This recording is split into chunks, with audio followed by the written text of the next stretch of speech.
Is drinking raw milk safe like RFK Jr. suggests? Can you reduce a glucose spike if you eat your food in, quote-unquote, the right order? I'm registered dietitian Abby Sharp. I host a nutrition myth-busting podcast called Bite Back with Abby Sharp, and those are just some of the questions I tackle with qualified experts on my show.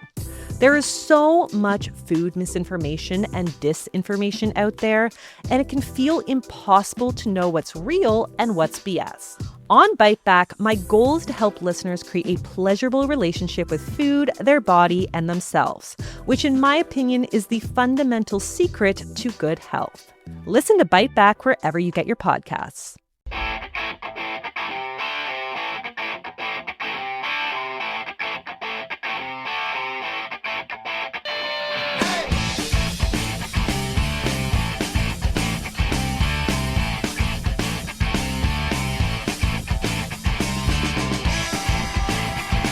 Well, very concerning what's happening in the Middle East, of course, with Israel and Iran. Israel's defense minister this morning overtly threatened Iran's supreme leader, and the latest missile barrage from Iran damaged a major southern hospital and hit a high-rise and several other residential buildings near Tel Aviv. At least 40 people were wounded in the overnight attacks. We'll talk about all of this at length this morning. Later in the show, Scott Taylor of Esprit de Corps Magazine will join us to discuss it. And Gar Pardy is a former diplomat and a columnist and an author and knows this area well, has written about it extensively, and we'll talk about it from the angle of Canadians in the Middle East in this region. Around 80,000 Canadians in the Middle East amid this conflict, according to Global Affairs. So we'll get Gar Pardy's take on this as well, and the broader nuances of it all. Again, he's very well versed in this region, certainly more so than I and probably most of you listening. So Gar Pardy will join us to offer his insight and something that you can talk about. How concerning is escalation in this battle, I guess, whatever we're going to call it now at this point. And what about U.S. involvement? Donald Trump, true to form, is being art of the dealish, if that's a term about all this, saying he doesn't know what he's going to do. You just don't know with Trump, right? And that's his modus operandi. We've seen this 1,000 times before. He keeps people guessing. I don't know if it's effective or not. But nonetheless, the U.S. involvement, because the bunker-busting bomb that would be required to penetrate the nuclear facility in which they are most positioned upon would require, of course, U.S. bombers and U.S. ordinances to do that. So will Donald Trump authorize that? And what might that mean if, in fact, he does for U.S. assets in the region and globally as well? So lots and lots to talk about there for sure. And we'll cover this extensively, as mentioned later in the show. I'd like to thank Vanessa Vandeness on the other side of the glass. The control board's doing a fine job as always. All right, let's dive right into this. Let's talk to Shawn Cleary. Shawn Cleary, of course, is a District 9 Halifax West Armdale HRM councillor. Shawn Cleary, thanks for joining the show. We appreciate it. Thanks for having me, Todd. All right. So first off, the first order of business, I wanted to talk to you about a story that we discussed earlier in the week on the Global News website. Some members of Halifax Regional Council are taking issue with the province weighing in on municipal issues. Last week, Nova Scotia Premier Tim Houston sided with the city's mayor on his motion calling for all bike lane construction to be halted. Now some are wondering how far the provincial overreach will go between Houston's government and Mayor Andy Fillmore. And you feel as though the Premier wants to run Halifax, or at least that's perhaps, I suppose, your viewpoint on this. Tell us why you feel that way. Well, I mean, the Premier has certainly made it a practice to comment on and to wade into municipal affairs here in Halifax multiple times, whether it's encampments, whether it's transportation, whether it's land use planning, whether it's, now bike lanes. And so clearly he has his own vision on how things should work here. Ironically, if you look at the number of MLAs and which party they belong to, especially in the urban, suburban areas of Halifax, he wouldn't have won here, but now he gets, because he's the Premier, gets to, basically run Halifax through Andy. Okay. Do you think that Andy is an equal partner in this? The sense that I'm getting is yes, very much. He's looking forward to and communicating regularly with the Premier about getting these powers. Okay, so getting these powers, expand on what powers he's looking for. Strong mayor powers, and I'm told from folks I know in the provincial government, they're modeling it on sort of what Ontario has done, and giving strong mayor powers to some municipalities there. And so, the potential to override council on certain decisions, hire and fire staff, et cetera, which, in my opinion anyway, endangers our direct democracy through the municipality. If you look at all the things that we do, whether, again, land use planning, transportation planning, we engage the public and we have consultations, we have open forum, we have surveys, we have all kinds of pop-up events at libraries, rec centers. People can come down to City Hall at every committee meeting. And so we have a huge amount of input from the residents of Halifax in almost everything we do, including budget, where we have budget presentations from the public at every single budget meeting. And yet what we have now is a situation where potentially the Premier will just simply override what the people of Halifax have asked us to do. Okay, so the Premier will override it by how? Using the mayor as a proxy, perhaps? Is that what you mean? That's what I'm told, yeah. Wow. And has Andy Fillmore ever overtly said that he's looking for strong mayor powers? Well, he's denied it when asked, but I'm told by folks I know in the provincial government that they've had conversations. Okay, can you name any sources? I wouldn't want to put them in jeopardy. Wow, that's very interesting. So, are there any other strong mayors in the Maritimes? Strong mayor powers in the Maritimes? What about New Brunswick? Do they have a strong mayor system? I have never looked at New Brunswick, but from the conversations I've had, no. Okay, so again, if legislation were to be tabled by the PC government here in Nova Scotia, what might that? How does that look? Like what type of legislation could it be a standalone, or would it be an omnibus bill, or what might it look like?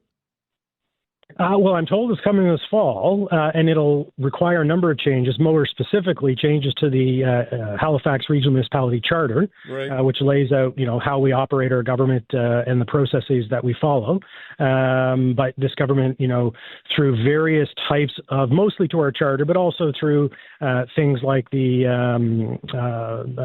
land use planning legislation and other types of legislation that the province has brought in that, change how we do things. The minister brought in, for example, special planning areas where essentially the minister provincially gets to say whether development happens in a certain area or not, and, taking that control out of Halifax's hands. And so this would, be similar to the types of legislation that they've brought in the last couple of years already. And just, now they bring in something to give the mayor this strong mayor powers.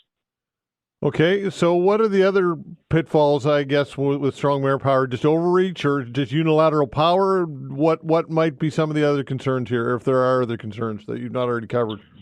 Well, so a number of things. Right now, we have a very professional civil service.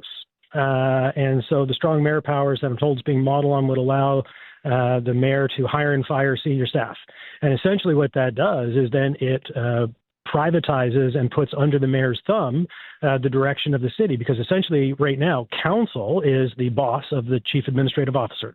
We hire and fire. That's our main employee. The other employee we have directly is the auditor general.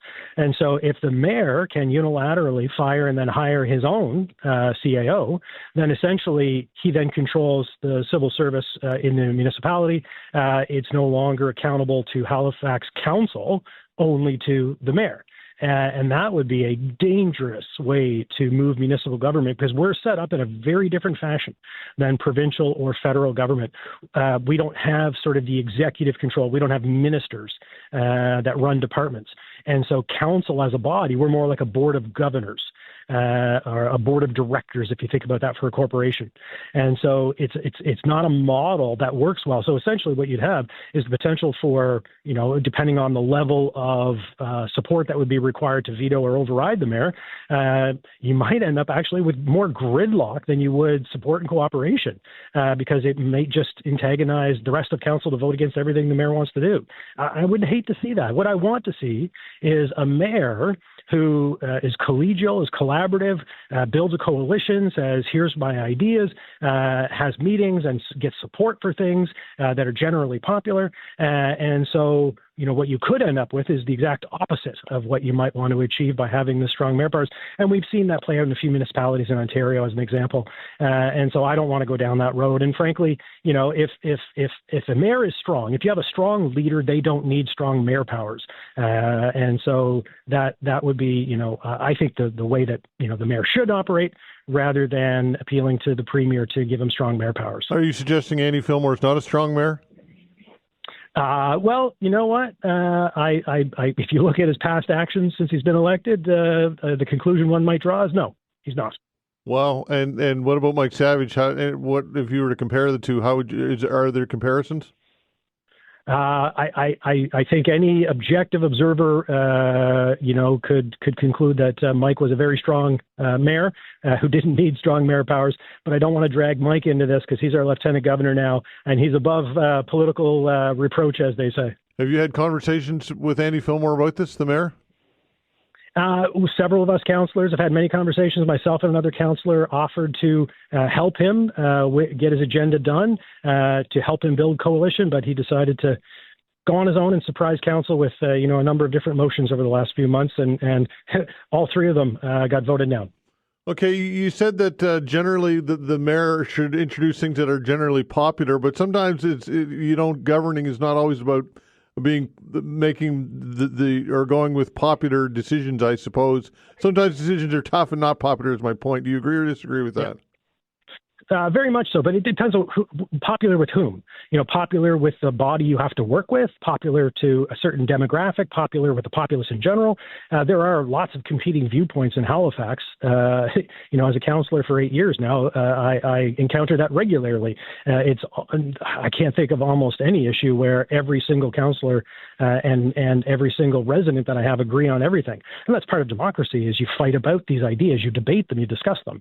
But my point is popular in the sense that, if you want to, whether you're in the House of Commons, whether you're at City Council, if you want something to pass, you need a majority of people to do that. And so it's got to be popular, at least with the folks you're working with.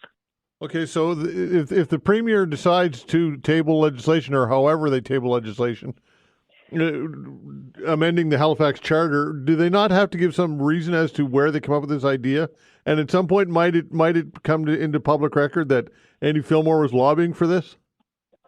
Well, I don't know about the latter, but certainly on the former, our charter actually requires, it has one of the first lines, that in order to change anything in this, that the provincial government has to consult with the municipality. Now, they deem consultation, because they've changed a couple things in there without actually, in quotes, consulting with us, where they just say, well, we sent you an email, told you what we were going to do, so that's consultation. So, there could also be a legal challenge that if they don't consult with the municipality, then potentially whatever they bring in may not be legally binding. However, they could maybe, change that element of the HRM charter first and then bring it in, which would make it totally legal, because we're a creature of the province. We don't have powers inherently provided by the Constitution. The only powers a municipality in Canada has is what their provincial government has given them. And so we're in a weird place where, we're expected to do a lot of things that touch people's lives every day, but our authority is actually at the whim of the provincial government. And when you have a premier with a vast majority of members in the House, they can do whatever they want. All right, so let's say that the strong mayor is in place and this passes. What might this mean when it comes to real-time policy for the city? Let's look at the bike lane thing, for example, in which the mayor tabled the motion to pause bike lane construction until further review. Could he do that unilaterally with strong mayor powers? Potentially, it depends on what kind of powers they provide in the legislation. Most of them, if you look at, again, Ontario, oftentimes it's sort of a supermajority, so you have 2/3 or more that veto or override a mayor, then they can't do that thing. But if it's, a simple majority or less, then obviously the mayor gets to do whatever they want. But it depends on how they divide those powers over what parts of the municipality. And so, because I haven't seen the legislation, I'm only told what it's being modeled after. We don't really know what the powers could be. But, your mind starts to go to some of those scenarios where you've seen them in other jurisdictions or maybe even worst case scenarios. Okay, what might a worst case scenario be? Well, I mean, if they give them the power just to override council, then what's the point of having any councillors at all? Essentially, you've got a little mini king who runs Halifax, and there's no need for any councillor. Do you think that that's the objective here, potentially? Well, I mean, the Premier seems intent on getting whatever he wants done in Halifax done, so... So again, by passing the strong mayor legislation or amending the Halifax Charter, again, back to just to make sure we're clear that he would be influencing the mayor and using him as a proxy for provincial business in HRM? I'm told from the folks that I know in the provincial government that they see Andy as eminently controllable, and essentially if they tell him what to do, he'll do that. He's already, in many of our meetings, said, well, the Premier wants this, the provincial government wants that, and those are the positions that he's taking. So clearly, if not controlled, he's certainly being influenced by the Premier at the moment. Wow, that's interesting. Okay, Shawn, listen, I appreciate your time. Thanks so much. No worries. Thanks, Todd. All right, take care. Shawn Cleary, District 9, Halifax West Armdale. That is something that I know that some of you want to talk about when we open the phone lines. Very, very interesting. And again, we'll open the phone lines between 11 and 12 today. Border bill raises questions about expanded data sharing with the United States. We'll talk with this when we come back. An organization that monitors the effective information flows on human rights says the new federal border security bill appears to roll out a welcome mat for expanded data sharing agreements with the United States and other countries. Kate Robertson is the author of the analysis for the Citizen Lab at the University of Toronto, joins us to discuss this. Kate, thanks for joining the show. Hi, good morning. Thanks for having me. All right, indeed. So tell us about the bill, first of all. Give us all the background. Well, the bill is a new piece of legislation in Parliament that has a title of the Strong Borders Act, but it's omnibus legislation, which means it has a whole bunch of different components. It's well beyond 100 pages long. It would reform some border security-related powers of various federal agencies in Canada, but critics are also pointing to the fact that it has a whole bunch of other surveillance powers and other changes that don't really seem to have very much to do with borders per se. And some of those powers are quite controversial and have been the subject of previous attempts in the past by governments to expand surveillance capabilities in ways that the Supreme Court of Canada has said engages significant privacy interests and are the subject of constitutional protection. So that's led to a lot of questions about why these powers are being included at this time, particularly when we know the government has been negotiating potentially multiple data sharing agreements with foreign governments, including the United States in particular. So we really pointed to the need for the public and parliamentarians to have a lot of clarity about what agreements are being contemplated before we put new powers in place that could expand their scope. Okay, the government says the legislation is needed to keep borders secure, fight transnational organized crime, stop the flow of deadly fentanyl, and crack down on money laundering. What's your response to that? Well, the powers that are being proposed are actually defined in ways that are much, much broader than those that would be specifically needed for border-related security. And they would really apply to any kind of information holder that someone could use in their day-to-day life, whether it's in the community, going to businesses, to stores, to clinics, to healthcare providers, or online when we use messaging apps or various digital services. All of that kind of information is in scope, and the powers are extremely broad. And so right now we're really looking at powers that are engaging constitutionally protected rights in ways that are much broader in scope and implication than those that would be needed for the issues of border security of the day. Okay, the bill has won the applause of Canada's police chiefs, the National Fentanyl Czar, and child protection advocates working to protect young people from online predators. Anything to read into that or no? Well, there are ways that some laws could be amended in circumstances that would make them human rights compliant and constitutional. And it's actually in the interest of everybody for Parliament to be in a position to introduce laws that won't get tangled up in years, if not longer, of constitutional challenges and then ultimately go back to Parliament years later to have to be fixed.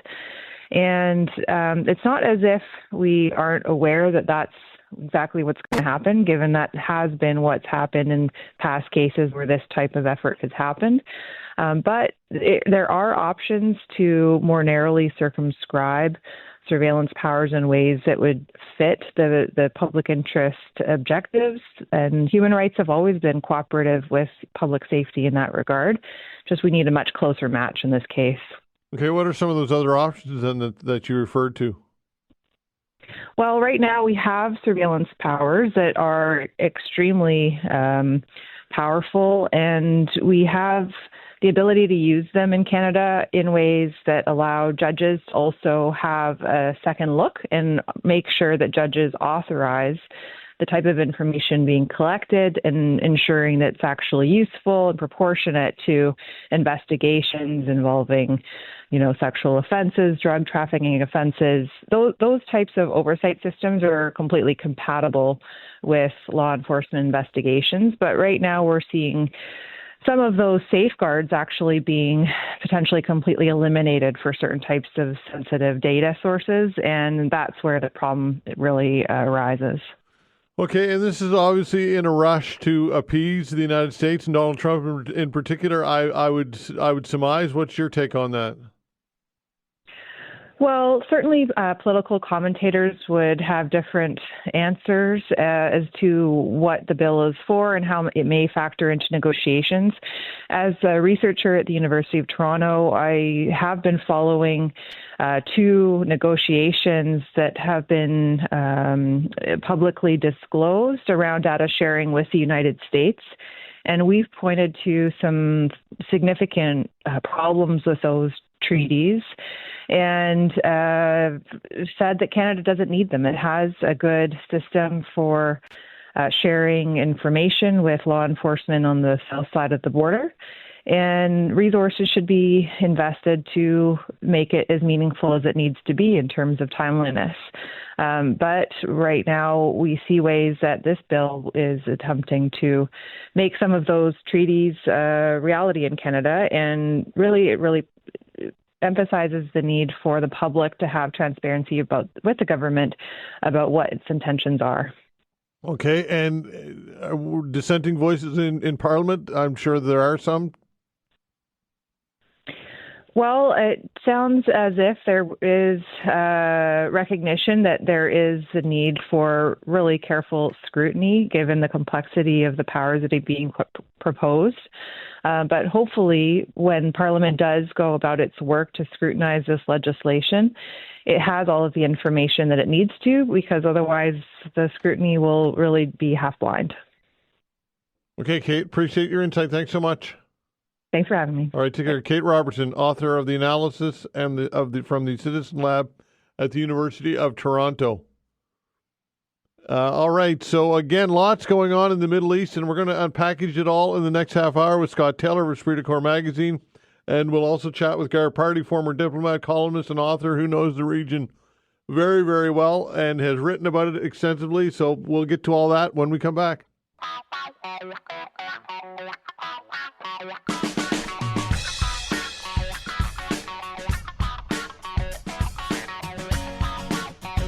All right, joining us for a chat is Scott Taylor of Esprit de Corps Magazine in Ottawa, rather. Scott, thanks for joining the show. We appreciate your time. Always a pleasure. All right, so oh my, what's happening in the Middle East? Benjamin Netanyahu is condemned a missile barrage from Iran that damaged a major hospital and hit residence buildings near Tel Aviv, injuring at least 40 people. Netanyahu is vowing to, quote, exact the full price from the tyrant in Tehran. And Donald Trump is, of course, the X factor, playing as he usually does, kind of coy, if not totally coy. I guess what are your thoughts percolating to the top of your mind when contemplating what's going on here? Well, now that we've actually got a situation which is as volatile as it is, to have Donald Trump in his position where he's going to be the deciding, the deal breaker, if you will, it's very unnerving. I mean, it's something which he's almost childlike in his responses, and something which the gravity of what they're talking about is so enormous. Yes, there was a missile strike last night that killed some Israelis, but of course, it was this latest spat was initiated by Israel. They took out a number of senior commanders in the Revolutionary Guard, and they went in and had precision strikes. And this, of course, is a follow-on to the attacks that they did back in April. They killed a couple of generals in Damascus, Iranian generals, and it provoked a response, which, again, at that time, Israel was able to demonstrate that their Iron Dome and their air defenses are actually quite superior to what Iran's got, because at that juncture, nothing got through. And this time, again, we're seeing that Iran's attempts at retaliation, although deadly in some cases, it's been pretty futile compared to what they've had before. And that's sort of what the branch that the Israelis are handing out to Donald Trump is like, look, we've got their arms pinned to their sides, but we just need a decisive blow. And that would be the use of an American-made, the mother of all bombs, a Moab. It's a 30,000, whatever it is, kiloton warhead or something. This the biggest non-nuclear explosion you can create. And the Americans did detonate one of those in Afghanistan to demonstrate its power. And they need that to get to the only thing that can penetrate through Iran's underground. They have a uranium enrichment plant, which is protected and underground, which the Israelis don't have anything which can get to that. Now, again, the idea that they would launch, they want a regime change, they want to eliminate the leadership of the Iranian government. Keep in mind, it's a theocracy. I mean, this is people have their religious beliefs, right or wrong, that they believe these people are almost like the Pope instead of just a president. So, I mean, unleashing that and the power of these people, these Grand Ayatollahs, that Grand Ayatollah al-Khamenei and Grand Ayatollah al-Sistani, they have followings. I mean, I covered Iraq extensively. The Shiites in Iraq follow them more than they follow any Iraqi president. And, of course, Americans have got bases in Iraq, which, if they kick over that anthill, they're going to find themselves in a world of hurt for those troops over there deployed. So while Iran may not be able to strike Israel to any great degree, and they can't certainly hit the states, we've known that they've been sponsors of international terrorism for quite some time. And to think you're going to stop that by killing a couple of their leaders, I mean, have we not learned anything from Libya or taking out leaders of the Taliban in Afghanistan? Okay, so Netanyahu's claim that Iran is just a hair's throw away from having a nuclear capability, nuclear threat, is that legitimate or not? So he's been saying this, if you watch the news, I mean, he's been saying this since 2012, when he first brought a almost cartoonish graphic of a bomb and how close they were to it. Yeah. That's 13 years ago. He said it again in 2018. He said it again in 2022. There was a deal in place to allow international monitors to go into Iran and to make sure that they weren't in exchange. America relaxed a lot of the sanctions that they had in place against Iran.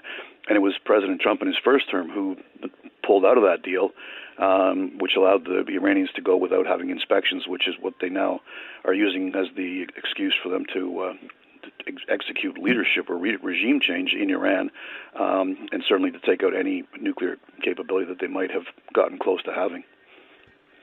Okay, so when it comes to intelligence and what Iran's capability is when it comes to the nuclear threat, how difficult is it to have good, solid intelligence on this?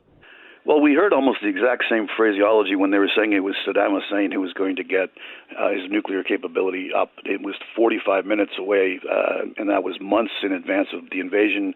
I mean, again, I was covering that. I was there.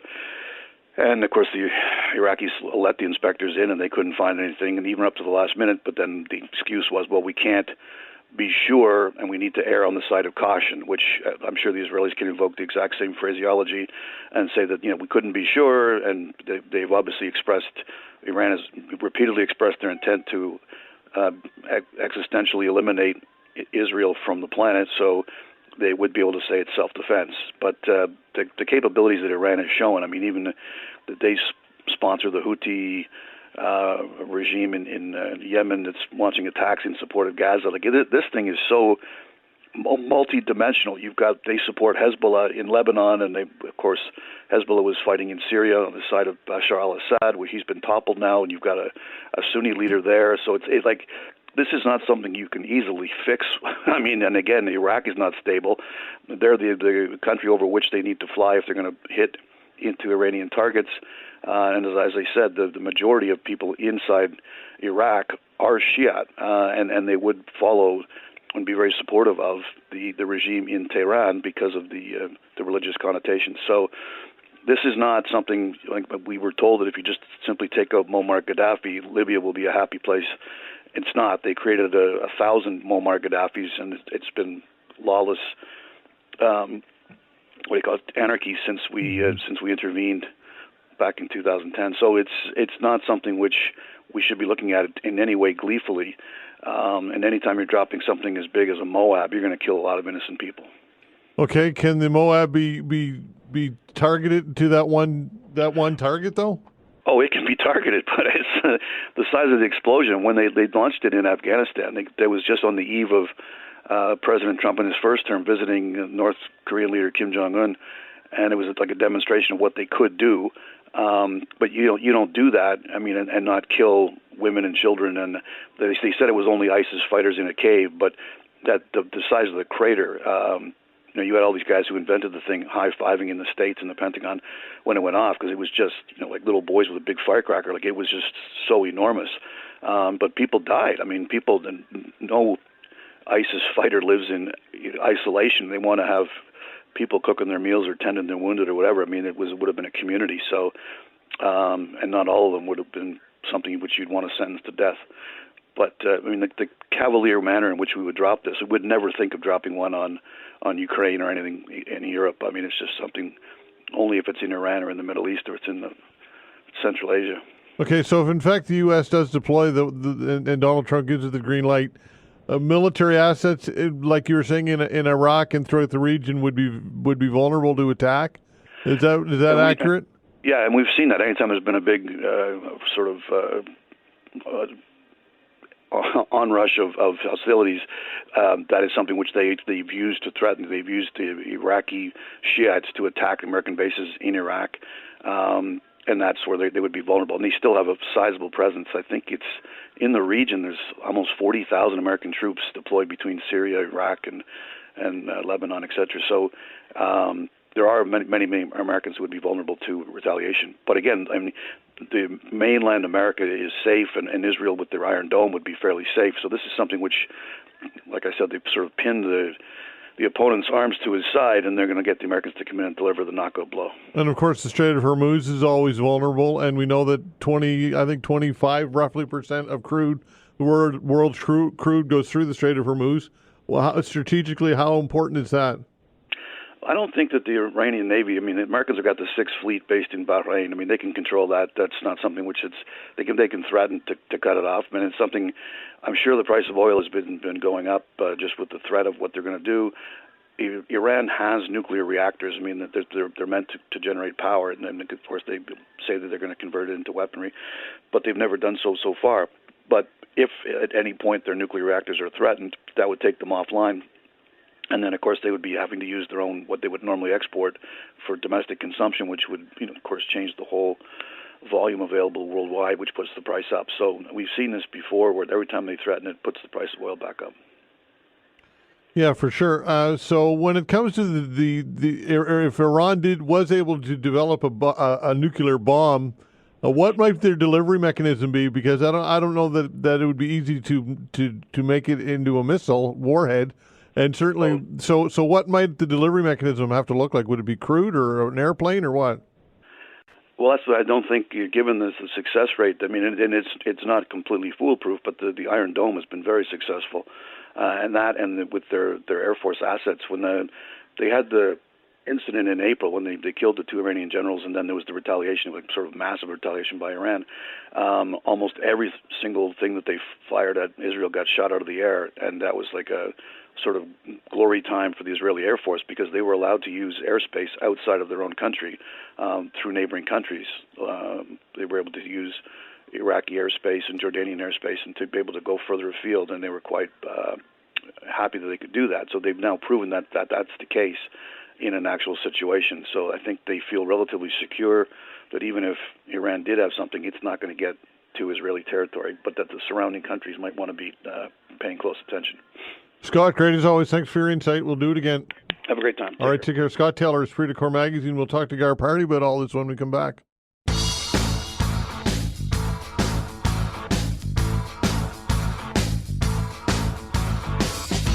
All right, things really heating up in the Mideast, of course, as if they weren't already volatile. Well, now we have the addition of what's going on with Iran. Joining us to discuss all this is Gar Pardy, former diplomat, author, and columnist. Gar Pardy, thanks for joining the show. We appreciate it.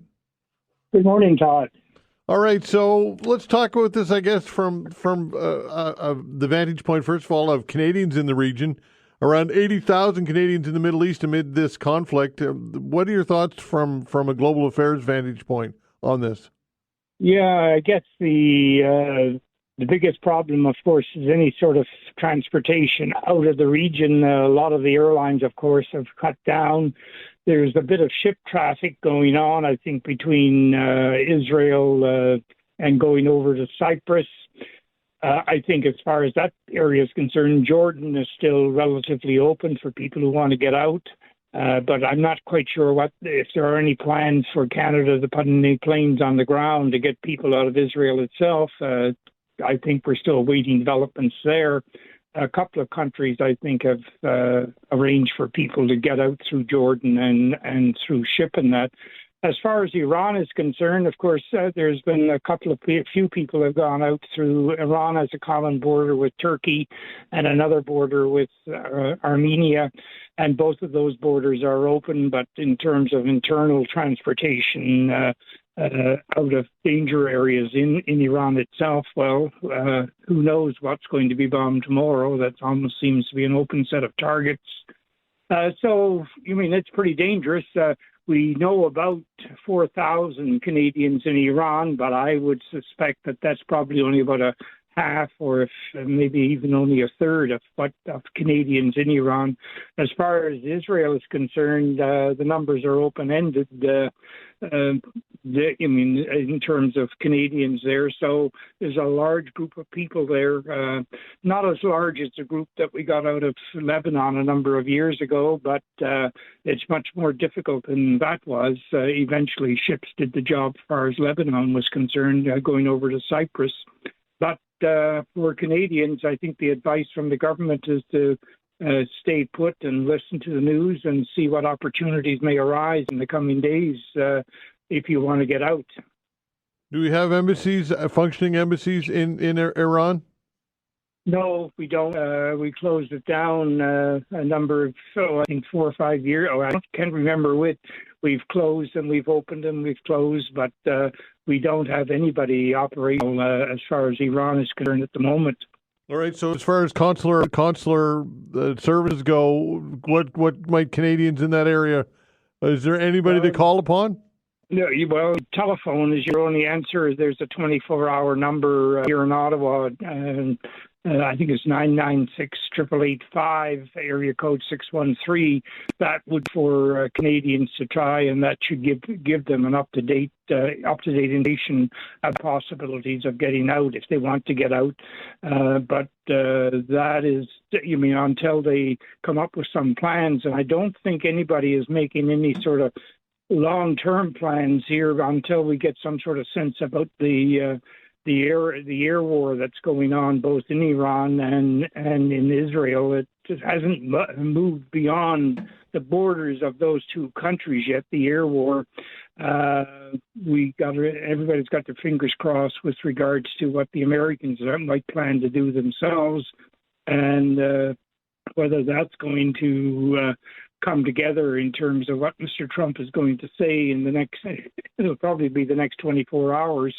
As you know, Mr. Trump, I think even a day or so ago, he says nobody knows what he's going to decide with regards to American intervention in the war. And I don't think he even knows himself, I think, these days.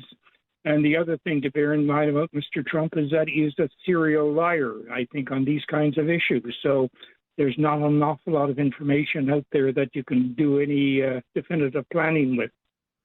How legitimate or not is Israel's claim that it has a right to defend itself, and this is just another example of that? Well, yes, that right is there in international law, but there's a lot of limitations on that right.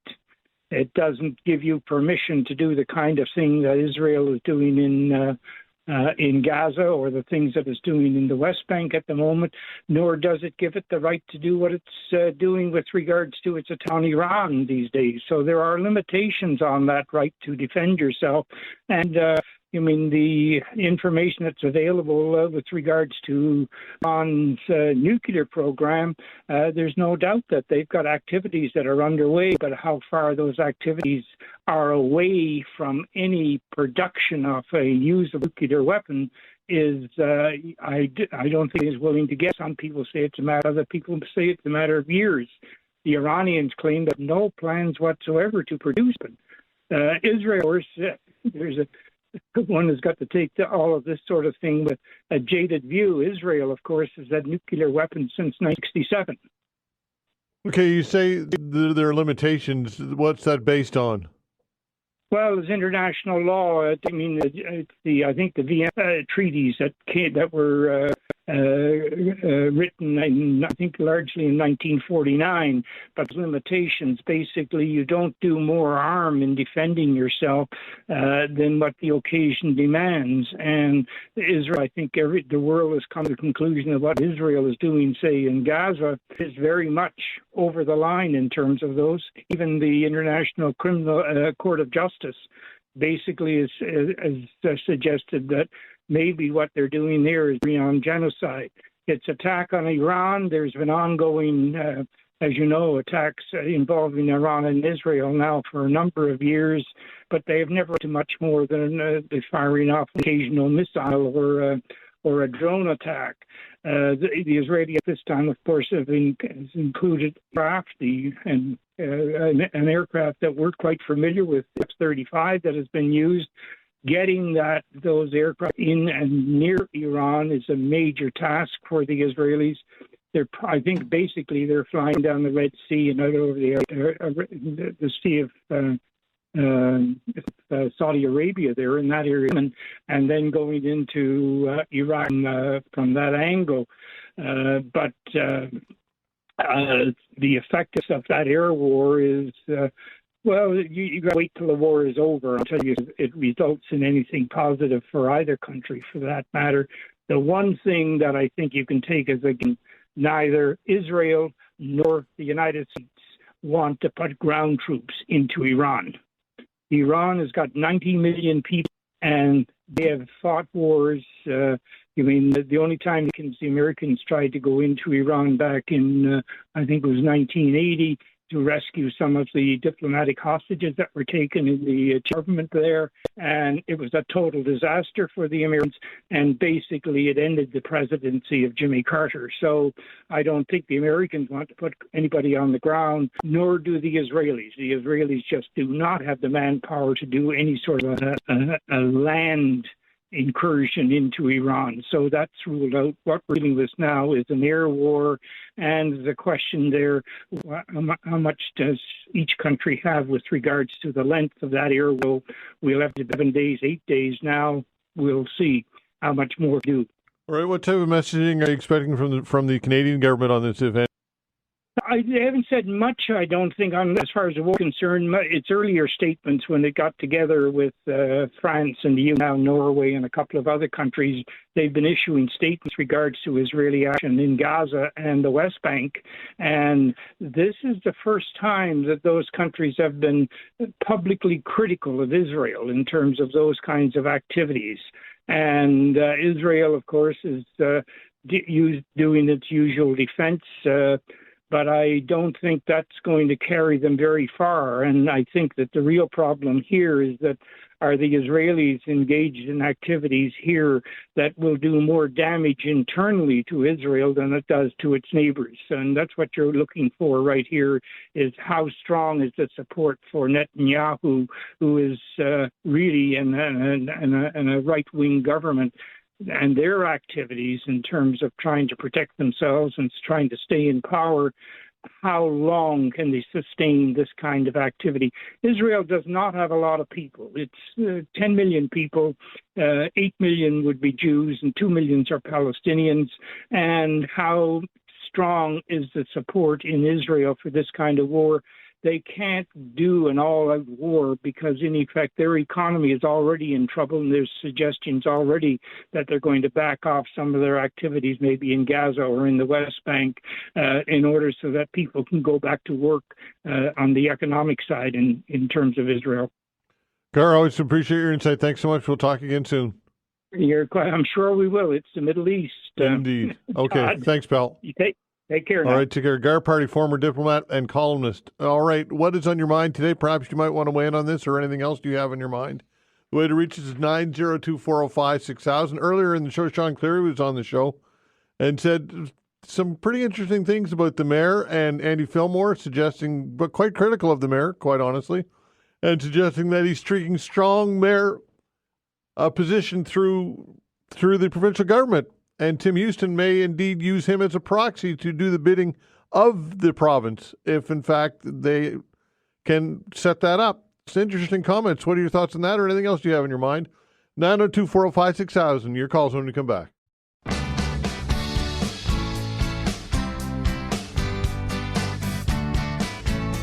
All right, taking your calls. So it reaches 902-405-6000. Again, 902-405-6000. I kicked the show off with a conversation with Shawn Cleary, HRM councillor for District 9, Halifax West Armdale. And the reason why I reached out to him is because earlier in the week, he was quoted in a Global News story talking about the mayor and the premier, saying that some members of Halifax Regional Council are taking issue with the province weighing in on municipal issues. In particular, the mayor, or rather the premier, sided with the city and city's mayor, Andy Fillmore, on his motion calling for bike lane construction to be halted. So I wanted to talk to him about this, and Shawn Cleary then went on to say that he has been told through sources which he would not reveal in the provincial government that Andy Fillmore is seeking strong mayor powers, and he and the premier have discussed this, and that the end game would be to amend the Halifax Charter to give strong mayor powers, which again, strong mayor powers are just as it sounds. It gives him much more power than he has today, as veto rights, and I'm not sure exactly what it entails, but certainly would strengthen the mayor's position when it comes to doing unilaterally creating policy in HRM, including hiring, firing unilaterally of senior staff. So Shawn Cleary said that is the end game, and went on to say that he would use that if indeed this happens, that the premier would then use Andy Fillmore as a proxy to do his bidding in the city, which to me that's quite an accusation. Really, it truly is, folks. It's a very, very serious accusation. I'm not saying he's wrong, and I pushed Shawn Cleary on who his sources are. He said he would not reveal them, but went on to say that Mayor Andy Fillmore is not a strong mayor, and this to me appears to be escalating. What are your thoughts on all of this, folks? Who do you support? Do you think that the municipality HRM should have a strong mayor position, again, which would allow the mayor to have expanded powers over council? To which degree, I'm not exactly sure, but would certainly strengthen the mayor and elevate him above the rest of council when it comes to authority and policy. What are your thoughts on this, folks? 902-405-6000. That's the way to reach us. Again, 902-405-6000. Let's kick it off with Gloria. Gloria, what are your thoughts on this? I'm still smiling after listening to Shawn Cleary talking about the consultation they have. Everything they do is based on consultation, just like the bike lanes. They consulted so much with the people. Remember the consultation the people in South End, Halifax where they all went in there. You're supposed to go in there with a neutral mind. They all went in with their minds made up. They let people stand up there for hours, knowing full well they were going to vote against them. We finally have a mayor who will work with the province. In other levels of government, everybody has to work together. You can't be sure the council is a creature of the government. And when the Premier sees that things aren't going right, I think he has a duty to step in. We don't know what powers he might give the mayor. That's Cleary making all that up. And as far as who told him, that would be nobody in opposition. Nobody in the government would be telling him that, and nobody in the government actually knows what's going on yet, I would think. Savage never worked with the province, but Fillmore is working with the province, and good on him. And they didn't want Fillmore in the beginning. They were out to give him a tough time from day one. Kent and Austin and Mancini, and because they wanted their buddy Mason. And just think where we would be today with Mason at the wheel. But that's what they wanted. And when Savage was there, I watched the council. Mason ran the council, not Savage, Mason. And that's what they miss. And as far as him having control, the mayor, of firing staff or hiring staff, we don't know. We don't know what powers he would have. He didn't bother to look at New Brunswick to see if they have it. He just wanted to get on there and shoot off as he usually does. And we know how he talks to the taxpayers. That's what he's all about. He tries to be a bully. I just wish I was on council with him. I would show him. Gloria, do you think there's something to what he's saying, though? Do you think that the province will move forward with this type of amendment to the Halifax Charter? They very well could, Todd. I don't know. I'm not privy to anything that goes on over there. I don't know. And if they did, I don't know what the powers would be. We have to wait and see what the powers would be before we comment on it. And the mayor, but let's look at it. The mayor is elected by the whole HRM. Mm-hmm. Everybody who votes has a vote as to who the mayor should be. So it would seem to me that the mayor should have a little more power. Because look how many people elected him. Yeah, that's true. But how much more power? That's the question, right? I don't know. Yeah. I'm open-minded on that. Yeah, I know when I was mayor, I didn't even have a vote, right, except on a tie. Yeah. And I used that twice. Mm-hmm. No, I think. And the other thing we heard today was the Auditor General back with another. Yeah, I saw that. I was going to get to that, but Shawn Cleary kind of preempted that with his comment. The ship? Yeah. Who's tending the ship? And somebody should be out there. The mayor should be out front speaking to that. Mm. I'm responsible for the Auditor General being there, which was a fight to get an Auditor General. But I knew we needed one, and it's proven. Mm. The only thing, Todd, is when the recommendations come through, then they don't follow the recommendations. That's right. And nobody says, hey, Yeah. But as far as Cleary, take it for what it's worth. What he has to say, and to me, it's not worth very much. Okay, Gloria, appreciate the call. Take care. Okay. All right, 902-405-6000. Mike, hello. Hey, Todd, good morning. Hi there. I got a question really about, so I think strong mayor would actually be beneficial, but why does the mayor and the deputy mayor make, the mayor makes double of what a councillor makes, but he has no more power. I wonder why is that? Yeah, that's a good question. That's an interesting question for sure. I would say probably expanded duties, and he is kind of the face of the municipality and all that goes with that, I suppose. But for double, he should have some more responsibilities.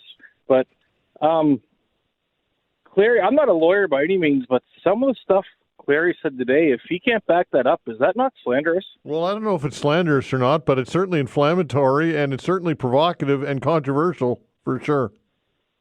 I mean, just to say he's working with the premier and he's going to be used as the premier's puppet. Yeah, that's basically what he said.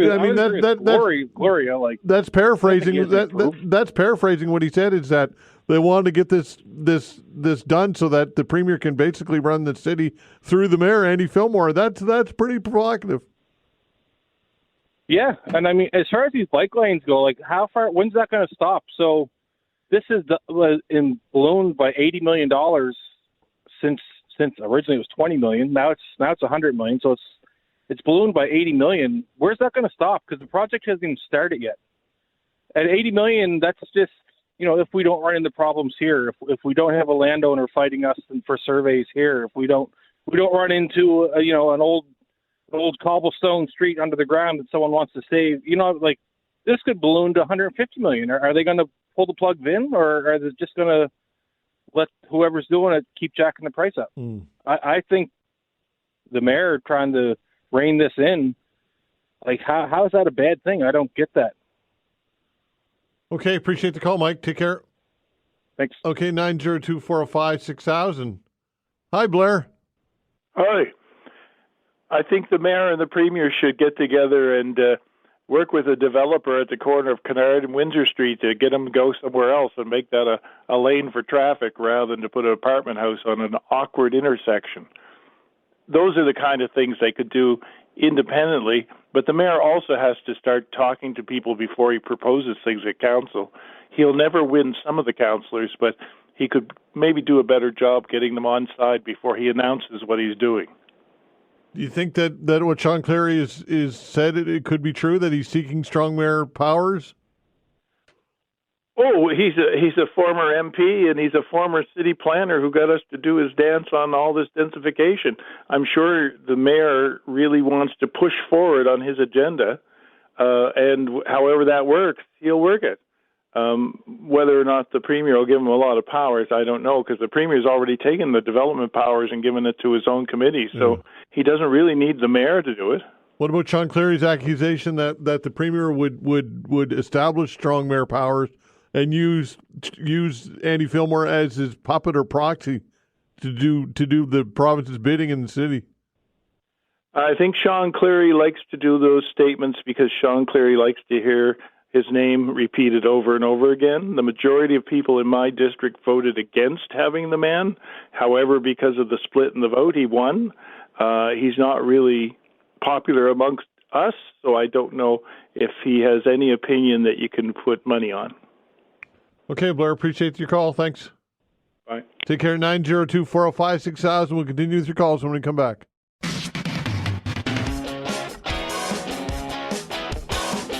All right, continuing with your calls, 902-405-6000. Again, 902-405-6000. That is the way to reach us. David, hello.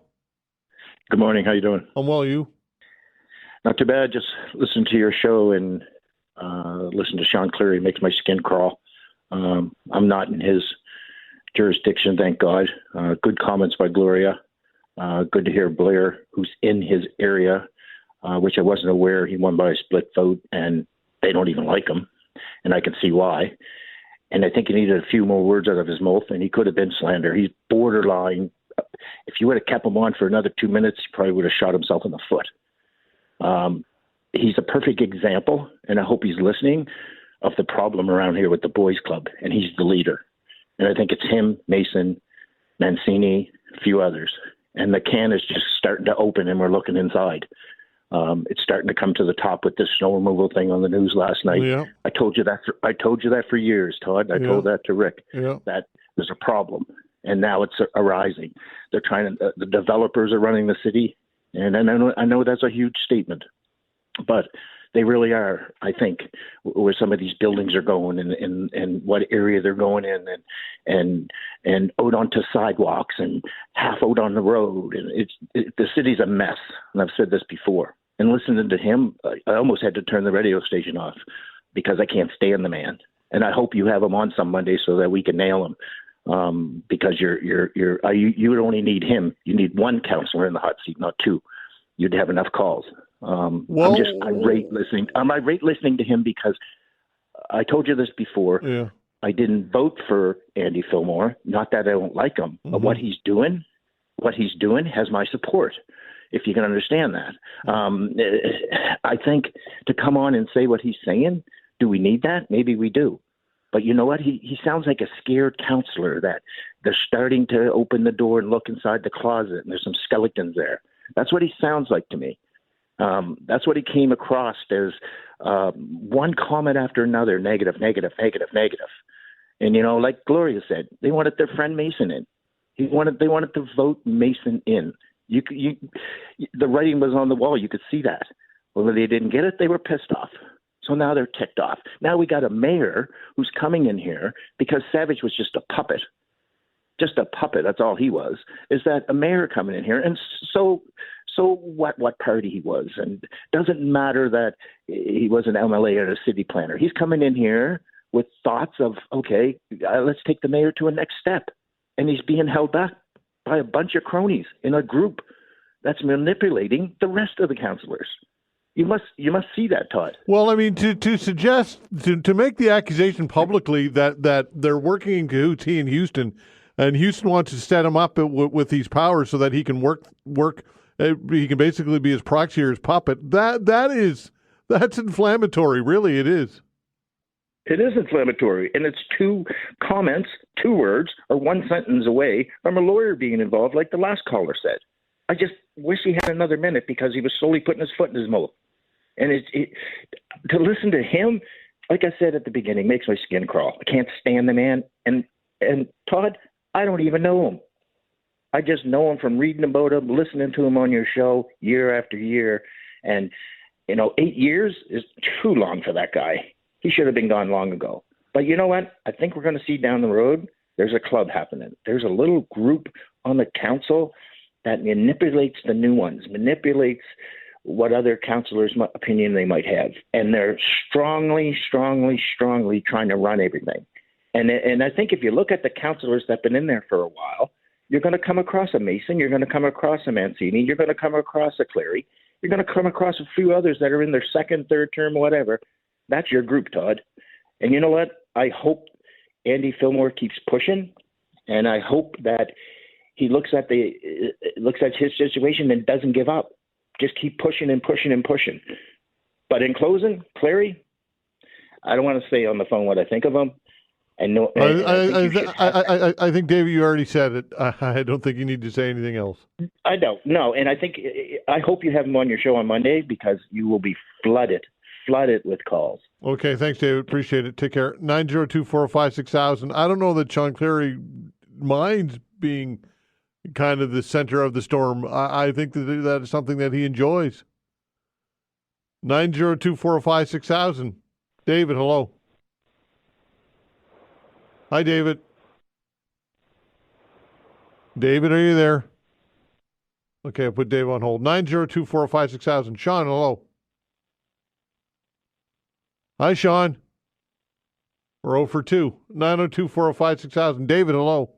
Hello. Hi there. Hi, good morning. I like the idea that Andy Fillmore is going in with Tim Houston. And I was wondering, does anybody else have nuclear submarines, by the way?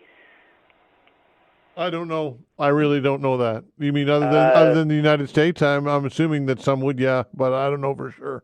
I hope they don't send those out because then we'll be in big trouble. We're in big trouble now. Yeah. I hope that nuclear isn't the answer, and I hope Donald Trump has something other than nuclear to push ahead for peace. And that's what we need right now. It's world peace all over. Okay, David, appreciate the call, pal. Take care. 902-405-6000. That's the way to reach us. Again, 902-405-6000. This email from Rob says, whether you agree with the mayor's opinion about bike lanes or not, no one can suggest that he's doing anything untoward in placing a simple motion before council for an up or down vote, Suggesting anything else in the absence of evidence is nothing short of unwarranted and defamatory accusation. I was really, really surprised, to be quite honest with you, what Shawn Cleary said today about this.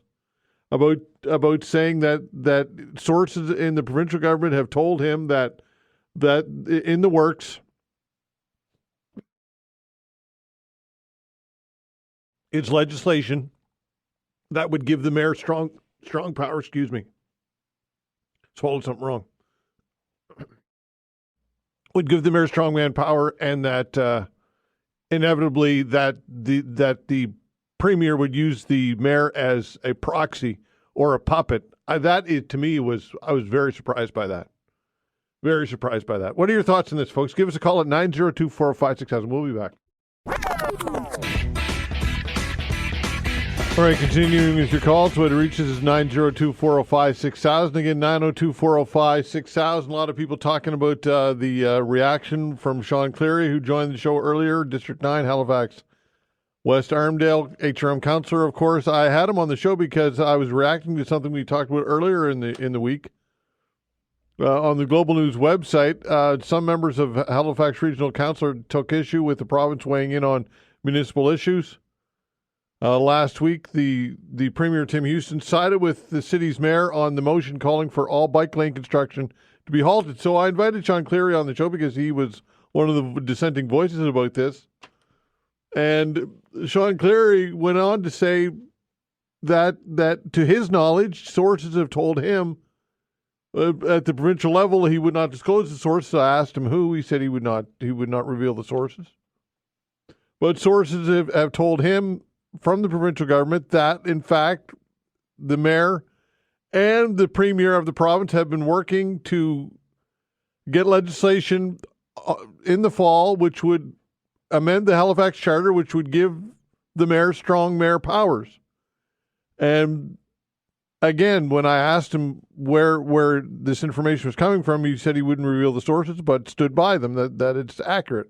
And then went on to say that the end game would be so that the premier could do the province's bidding through the mayor, Andy Fillmore, as a proxy or a puppet, I guess. And I thought that was very, very interesting. What are your thoughts on this, folks? Do you think that the mayor should have strong mayor powers here in Halifax? Do you think that this council could use power to be reined in a bit? What are your thoughts on all of this, folks? 902-405-6000. That's what it reaches. Again, 902-405-6000. Let's talk to David again. David, hello. Hi, Todd. Yeah, I just sort of wanted to comment on Shawn Cleary, but take sort of a different focus. One of the things he also said that basically fighting over things is democracy. And I mean, I don't think it is. And I think that statement is telling in terms of how many politicians see the use of power. So I guess the question is the goal of an election to sort of win power, win a majority so that you can then impose on society your sort of vision for society? Or is it a kind of or should it be a kind of contest to prove who is the best person, who has the best character sort of to govern for all? Because, I mean, I think the thing is in any issue, you have to allow that the other side might know something you don't. So let's say I'm totally against bike lanes. I hate bike lanes, but then I've never ridden a bike. So for one, I don't know about the dangers of the present arrangement, but, maybe I don't understand the benefits or the joy or whatever that people get from riding a bike. And, conversely, I'm all for bike lanes. I'm all in. But, I might not understand the sort of financial pressures other people are under. I don't drive a car, so maybe I don't understand the sort of difficulties when you're in a car and stuff like that. So I think that's kind of was a very telling statement in terms of just why sort of the political discourse sort of takes the form that it is, and just that kind of combative sort of, approach to it. And I think is just sort of false. And I'm not sure how we arrived there, but it's sort of, I don't know, something we need to work on for sure. Okay. Were you surprised by Shawn Cleary's comments and basic accusation? Well, to be honest, I only caught the sort of tailing end of that one, so I didn't really sort of get the, subject of the thing, I guess. But I mean, yeah, that's a pretty strong thing to say, and then especially, it's not really a provable statement either. So it's sort of, where does that leave us, I guess, in terms of the debate? So, yeah, I'm not sure. And that whole question of strong mayor powers as well, too. I mean, I sort of heard Gloria sort of come out in favor it and stuff. And, she's obviously a very deep thinker and stuff. And that, Yeah, myself, it's difficult. I mean, I guess there are pros and cons, and I mean, I haven't really formed a strong opinion either way, but I just sort of thought that part was interesting. Just the approach to politics as much as the sort of substance of whatever we're fighting over at the time is important. Okay, David, appreciate the call. Take care. Yeah, thanks, Todd. All right, 902-405-6000. To me, the claim that the province is going to implement legislation that would amend the Halifax Charter, which would give the mayor strong mayor powers, that's one thing. That's controversial enough. But to say that the whole intent and the reason behind it is to empower the premier to work through his proxy, which would then be the mayor, Andy Fillmore, to do the province's bidding in Halifax, in HRM, to me, that is the real controversial comment. 902-405-6000. Chris, hello. Good morning, Todd. Great first call with Gloria. Yeah. Man, I agree with her 100%. I usually do anyway, but she's so spot on with this.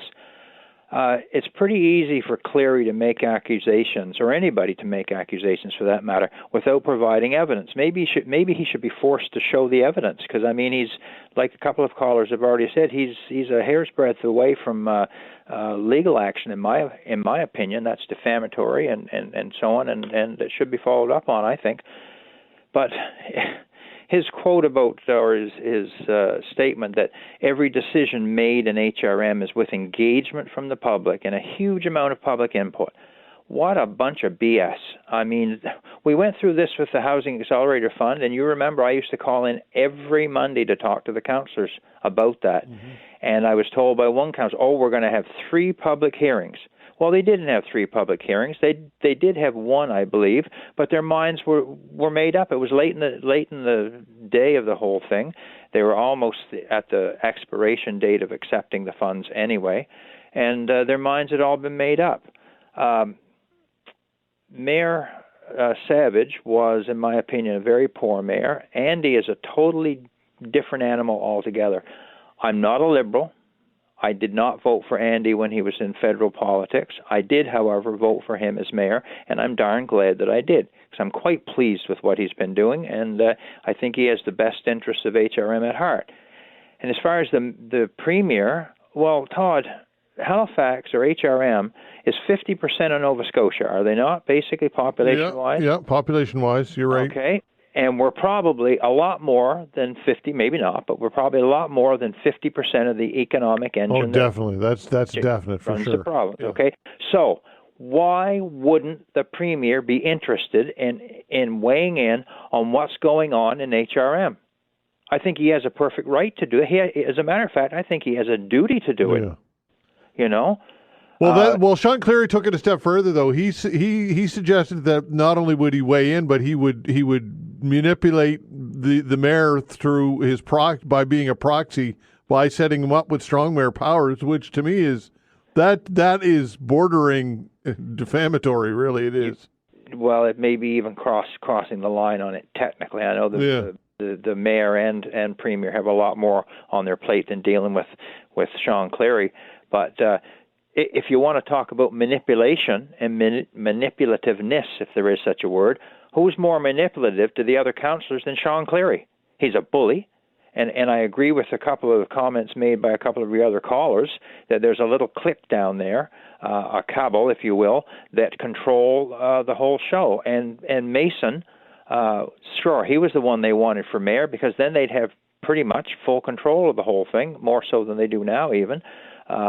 But that's my thoughts on it, and I think Mason is, as a matter of fact, is still in the background somewhere with these people. He's still influencing decisions down there in some way, shape, or form. But as far as Andy for mayor, I think he should have more powers.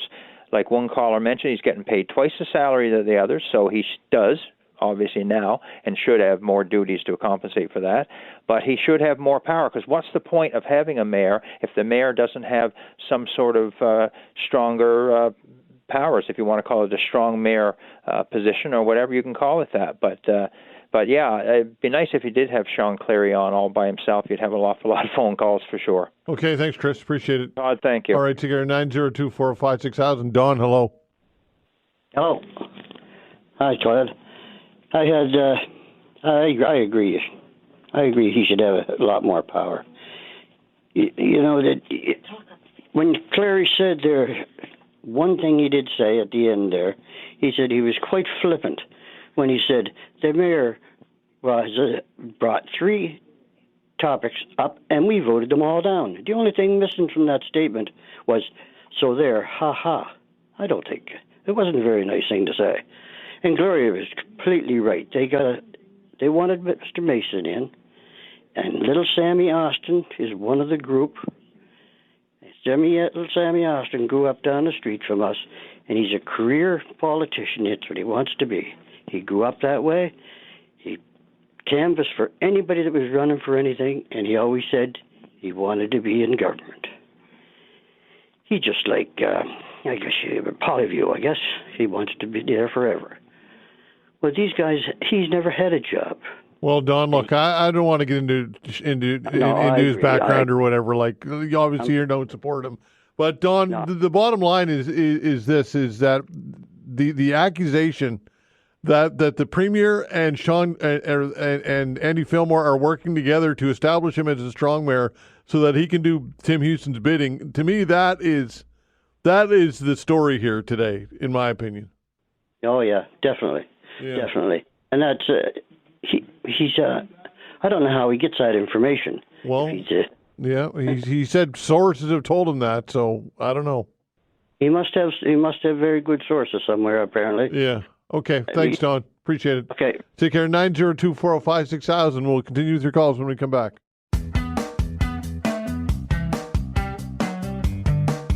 All right, we got some time to the top of the hour and get some open lines as well. Give us a call at 902-405-6000. Again, 902-405-6000. Today, dominating the conversation has been Shawn Cleary's comments to kick off the show. For those of you just tuning in, Shawn Cleary, of course, HRM councillor. And I had him on the show in response to something we talked about earlier in the week, a story on the Global News website in which Shawn Cleary and Catherine Morris expressed concerns that the Premier of the province is getting involved, at least vocally, on issues of the city, including supporting Mayor Andy Fillmore's motion to pause bike lane construction. And so I invited Shawn Cleary on the show, and he came on the show, which is great. I always appreciate any councillor's participation in the show. And Shawn Cleary, to my surprise, went on to say this morning that he has been told by sources at the provincial government that indeed there is in the works a legislation coming down the pike which will amend the Halifax Charter, which in part will give the mayor strong mayor powers, which gives him veto power and power to hire and fire city staff. And I'm not sure exactly, but how far they go, but expanded power for sure. And went on to say that he went on to say that those powers would then allow the Premier to have even more influence over the city by using those powers through his proxy, Andy Fillmore, who would be in the position of having strong mayor powers. So that is what I'm asking you about, what your thoughts are on all of this, or whatever else you've got in your mind. Again, 902-405-6000. Fred, hello. Good morning, Todd. I think Gloria nailed it right on the head.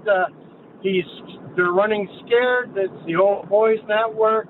If you had strong mayoral powers, just imagine a cooperative mayor, a mayor cooperating with the province to achieve the desired goals of the people.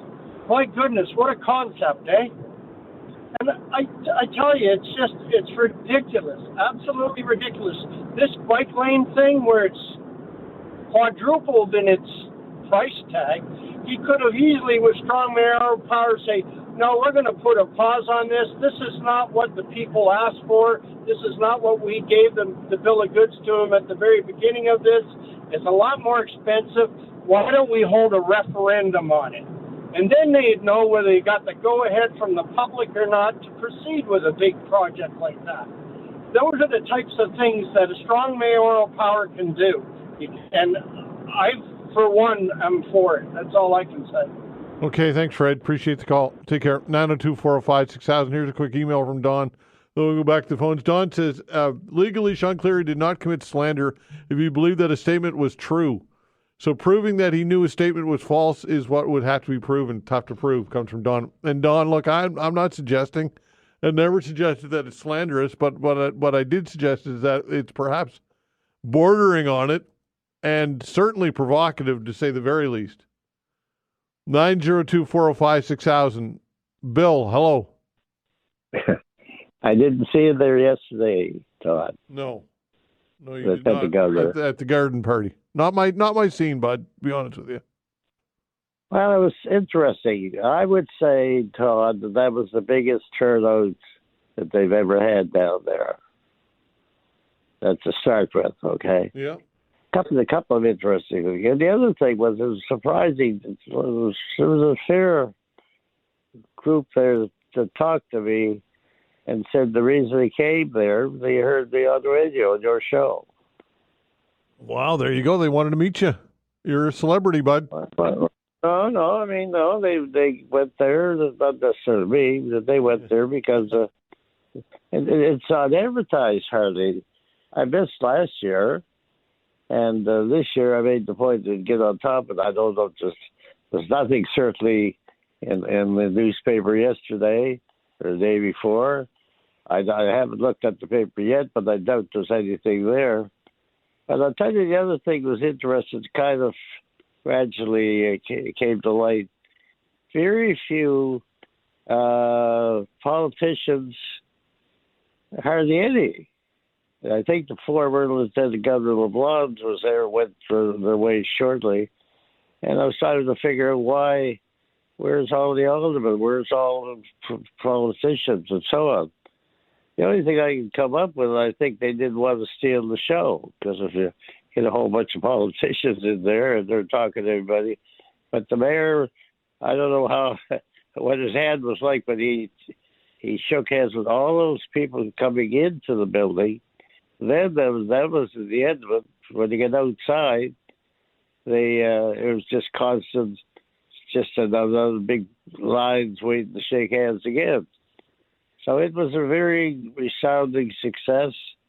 They had the food there, the people were there, and the whole thing. So it was very, very, and I think a lot of it, like I say, came from your show.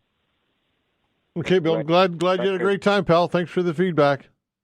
Thank you, sir. Okay, bud. Take care. 902-405-6000. Robert, hello. How you doing, Todd? I'm well. You? Good. I really certainly agree with outside political parties that the mayor and the premier are starting to discuss the interests of Nova Scotians. I think, now I get a newsletter from my councillor, and I understand what Fred was talking about, a plebiscite. But even in the newsletter, they could almost ask, what is your thought on this? Because I think one time you would mention a plebiscite, which is fair, would be too expensive. But in our newsletter, trust me, come election time, they know where I live or any one of my constituents lives. So almost like when a guy's on a music, phone in and vote. They could track the number or something like that. Just the councillors should be asking the people that put them in their thoughts.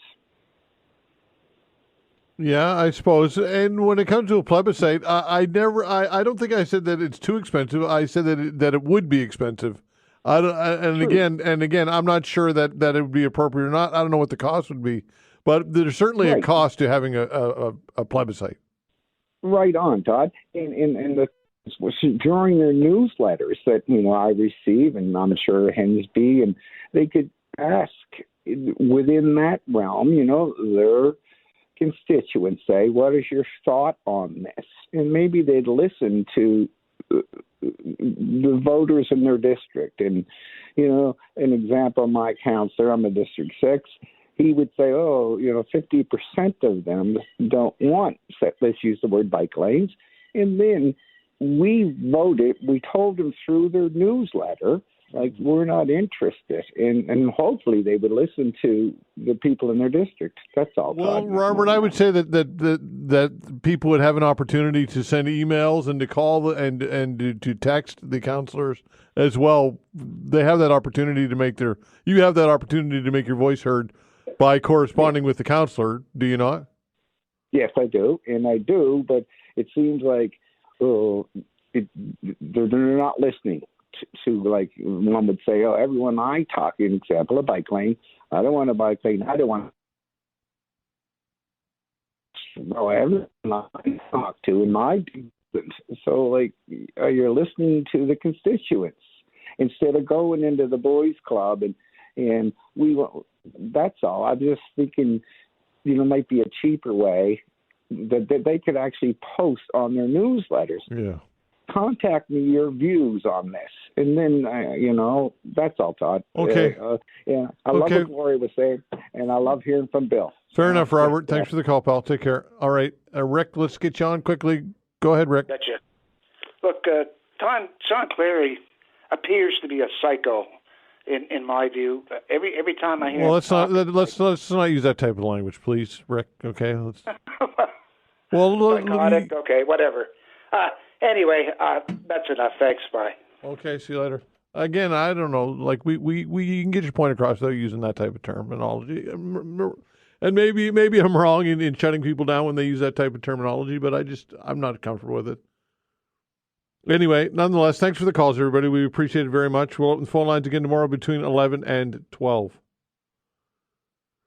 All right, Buy Canadian push should include ads. This one, an interesting column I read in the Chronicle Herald this week. I'll chat with its author when we come back.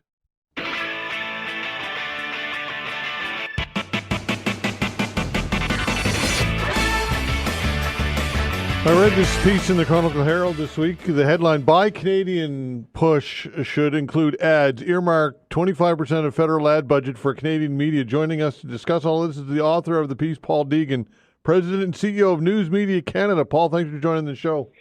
Todd, thanks so much. Great to be on 95.7. All right, what is News Media Canada all about? So we're an organization that represents most of the newspapers and news publishing sites across Canada. So everything from a two-person independent newsroom to the Chronicle Herald to the Globe and Mail. Okay, fair enough. All right, so tell us, I guess, kind of summarize some of the points that you were making in the piece. I thought it was pretty interesting. Sure. So we looked at what the federal government in particular is spending on government advertising. And last year they spent about $86 million. And of that, less than $1 million went to all print publications. That's every newspaper and magazine in the country combined.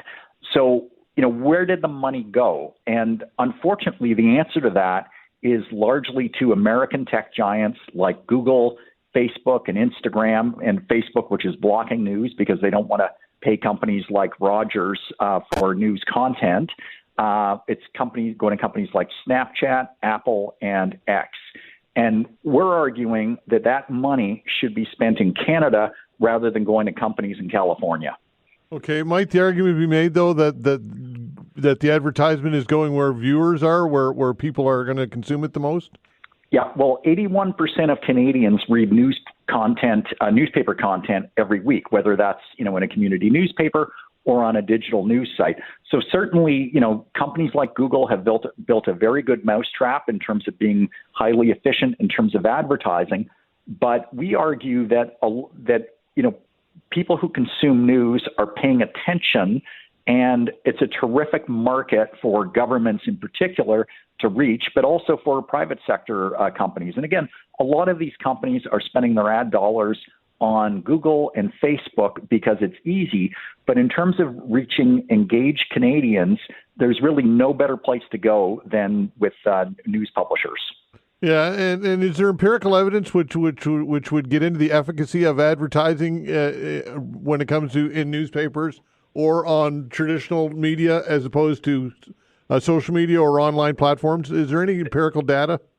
There is, and they're both great ways of reaching people, but people who are consuming news are paying attention to the medium that they're in. They're not just sort of randomly scrolling through, like Instagram posts or things like that. So it's an efficient way of reaching people. It's cost effective, but again, you're reaching, a demographic that is engaged and is actually paying attention. All right. So you mentioned demographics. What about the age demographics? Does that matter? And what type of messaging is that the government is disseminating? Yeah, so it's interesting. So we did a study in the last number of months looking at news content readership on news websites, whether that's on a television station or a radio station site or a newspaper site. And Canadians by all ages are engaging in news content. Now, at the same time, we know that Canadians are getting news content from YouTube and TikTok and places like that. The problem is some of the news that people are consuming isn't actually fact-based, fact-checked information. So, we think for governments to advertise in sort of what we would call a brand safe environment, meaning where, the information isn't fake, it's not, generated by AI, that there's really no better place to advertise than with news sites. Okay, so what about the type of information that is being disseminated, or what type of information are these ads? So the government's advertising on a whole host of issues. So, for example, in Ontario, where the government, Doug Ford's government, put in this 25% set aside for newspapers and news sites, it's everything from just general government advertising to the liquor stores in Ontario, Metrolinx, which runs transit, the Lottery Corporation. So some of it is public information related to government services and how Canadians can better access government services. But some of it relates to the crown corporations that the government owns. So what we're calling for is the federal government to do what Ontario has done and earmark 25% of their ad budget towards trusted news services. And that can be, newspapers and news sites, but can also be, news programs like your own program and, private sector television as well. So we just want to make sure that news, which has traditionally been supported through government advertising, continues to be supported. And the great thing about this is we're not asking for the government to spend any more money. This isn't a subsidy per se. This is just saying advertise where Canadians are searching for trusted sources of information. All right. What do you think? Any response from the government, or has the government talked about this issue at all? So we've been talking to the feds about this for a few years, and they get it and they understand. And like every conversation that we've had about this, people intuitively get it. We're just saying to them, okay, get on with it. And if you look now under Prime Minister Carney, there seems to be a real push, and it's, supported, by and large across the political spectrum, that we just need to get stuff done in this country. And so what we're saying is, if you're all in sort of violent agreement that this makes sense, let's get it done. And it's very simple. Ford has shown the example in Ontario. It's working. They actually got this idea in part from New York City, which put in a law 5 years ago, which targets ethnic and community news properties for advertising. And over the last 5 years, $72 million of the New York City advertising budget has been earmarked to these local and ethnic news businesses. And that's really what we want to see in Canada is that the ad dollars which are already being spent are being spent where Canadians are looking for, true and factual information. Paul, interesting chat. Appreciate it. Thanks so much. We'll talk again. Thanks so much, Todd. Take care. All right, Bye-bye. Take care. Paul Deegan, President and CEO of News Media Canada. This story, Prime Minister Mark Carney's Building Canada Act underwent many hours of debate and review last night and passed through House of Commons Committee just after midnight. We'll discuss all of this with Elizabeth May, who has serious concerns when we come back.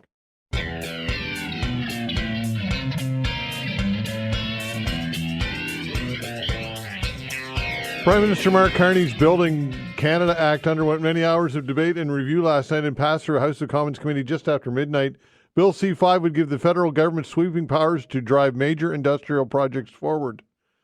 The bill the Liberals hope to see passed the House by tomorrow is two pieces of legislation rolled into one. The first part is aimed at breaking down internal trade barriers. The second grants Ottawa the ability to designate major projects to be in the national interest, then fast-tracked their approval. Joining us to discuss all of this is Green Party Leader of Canada, Elizabeth May. Elizabeth, thanks for joining the show. We appreciate it.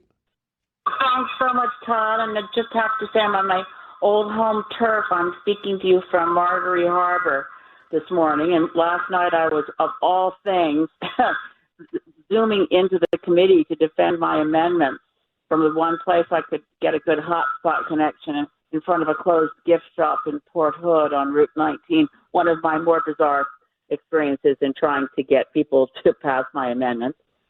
You said many hours of debate, and it wasn't. This is the least review of any bill I've ever seen, because the Liberals brought in what they called a programming motion, which meant at every stage that a bill usually goes through, everything is chopped off way before any kind of thinking can take place. And so last night, most of the opposition amendments were defeated rapidly, and then by midnight Eastern time, so 1 a.m. Port Hood time, where I was still trying to broadcast into Parliament at 1 a.m., you couldn't even debate amendments anymore. It was just voting on them without consideration, and that went on till the wee hours. I'm sorry, Todd. It's just appalling. I've never seen anything like it. Okay, what are your major concerns with this? Twofold, really. One is the bill itself, and the other is this anti-democratic process to push it through to an artificial deadline. To be clear, I'm not against working through. In fact, I favor continuing to work through July and August, however long it takes, to review a bill properly. And for some reason, Mark Carney has decided that everybody goes on vacation starting tomorrow, June 20th. The efforts that we've made to say, look, this is a massive shift. Part one of the bill, by the way, the Canadian Cancer Society has drawn significant concerns about reducing interprovincial trade barriers, which everyone favors, getting rid of interprovincial trade barriers. But what the Canadian Cancer Society noted was that you could go to a weaker standard between provinces and feds on health and environmental standards, which could lead to things like Walkerton or Mad Cow. I mean, not all regulations are bad regulations. You need to protect health and environment. That was rammed through, no amendments. Part two, which is the part everyone's talking about, is you did the Build Canada One Economy Act. The trouble there is that it isn't really a piece of legislation. It's a power grab by the Cabinet and Prime Minister. Nothing in the bill requires that any particular standards be met before Cabinet alone decides what is a project in the national interest. No public consultation in advance, no interprovincial conversation in advance, and no criteria. Although, from the media coverage and the things ministers say, you might get the impression every province has to agree or First Nations have to agree or whatever. But everything in the bill is permissive. Cabinet might want to think about this or might want to think about that. But bottom line, for statutory interpretation, this is an extraordinary power grab without the hooks that you need to hold a government to account. Okay, how might this compare to because the story that I'm reading, you're comparing this to a move that Stephen Harper made back when he was in power in a large omnibus bill. It has parallels, does it, to that? Yeah, absolutely. Well, this is, of course, an omnibus bill, but so have most of the bills that were brought in since we resumed, Bill C2, Bill C4, and now this Bill C5. They're all omnibus bills. But it's not just that they're omnibus bills. The comparison is really the combination of the unaccountable power grab and Harper would never have had the gall. I mean, even Stephen Harper wouldn't have said, this is a large omnibus bill and we're going to pass it start to finish in 4 days. And that's what the Liberals have done here. Parliament is not an inconvenience. We are in a democracy. I really do hope that Mark Carney understands this. And I hope that we'll see a side of him as Prime Minister soon that shows he respects Parliament. And I'm as fair-minded as a person can be. I want Mark Carney to succeed. I want Canada to succeed. I want us to protect our economy from Donald Trump. God knows we've got good policies we want to see advanced. But showing an absolute contempt for democracy is not a good start. Okay, they suggest that they were elected with a strong, almost a majority, and that they have a mandate to govern, and therefore, I guess, social license to enact this type of legislation, suggesting this is what Canadians want, and of course, citing the threat and the changing landscape economically in the United States, with the United States, as a justification for this. What's your response to that? Well, I think most voters are going to be surprised to find that a Liberal minority parliament isn't seeking the support of NDPers, Greens, and others in the smaller parties that might be considered progressive in order to pass legislation, because the New Deal is Liberals and Conservatives together running over the rest of us. I'm very concerned. I mean, I know what was on people's minds in the election. I just went through it, and I'm relieved I was reelected. But I know how very concerned we all are. I was the first party leader to call out Donald Trump and his outrageous claims that we should be the 51st state, pointing out that, maybe California would like to be the 11th province. I do not take Trump as anything other than a threat. We can protect our economy. But I have not heard a single piece of information from anyone to suggest that adequately studying this piece of legislation for another 2 to 3 weeks would give Trump a single economic advantage over us. It's seizing a political moment, and it's happening all across the world. It's happening in Ontario with Bill C-5. It's happening in BC. We have government after government thinking, okay, now's our moment to trample on democracy here in whatever jurisdiction we're in, because of Trump, we can grab this crisis moment, and nobody's looking, everybody's cheering us on. Let's pass legislation that says we can do whatever the hell we want. I don't think that's what Canadians voted for. Okay, so if their mind's made up and the Conservatives are going to back them, what's another 2 weeks going to do to change that? Well, ideally, there are quite a lot of Liberal members of Parliament who are concerned about this legislation. I mean, I can tell you that there are a number who've actually spoken out in Parliament and said it needs changes. So I think if we had a proper study, which we're not going to get, obviously, it's over. They've finished reviewing the amendments to the bill. They finished in the wee hours of the morning earlier today.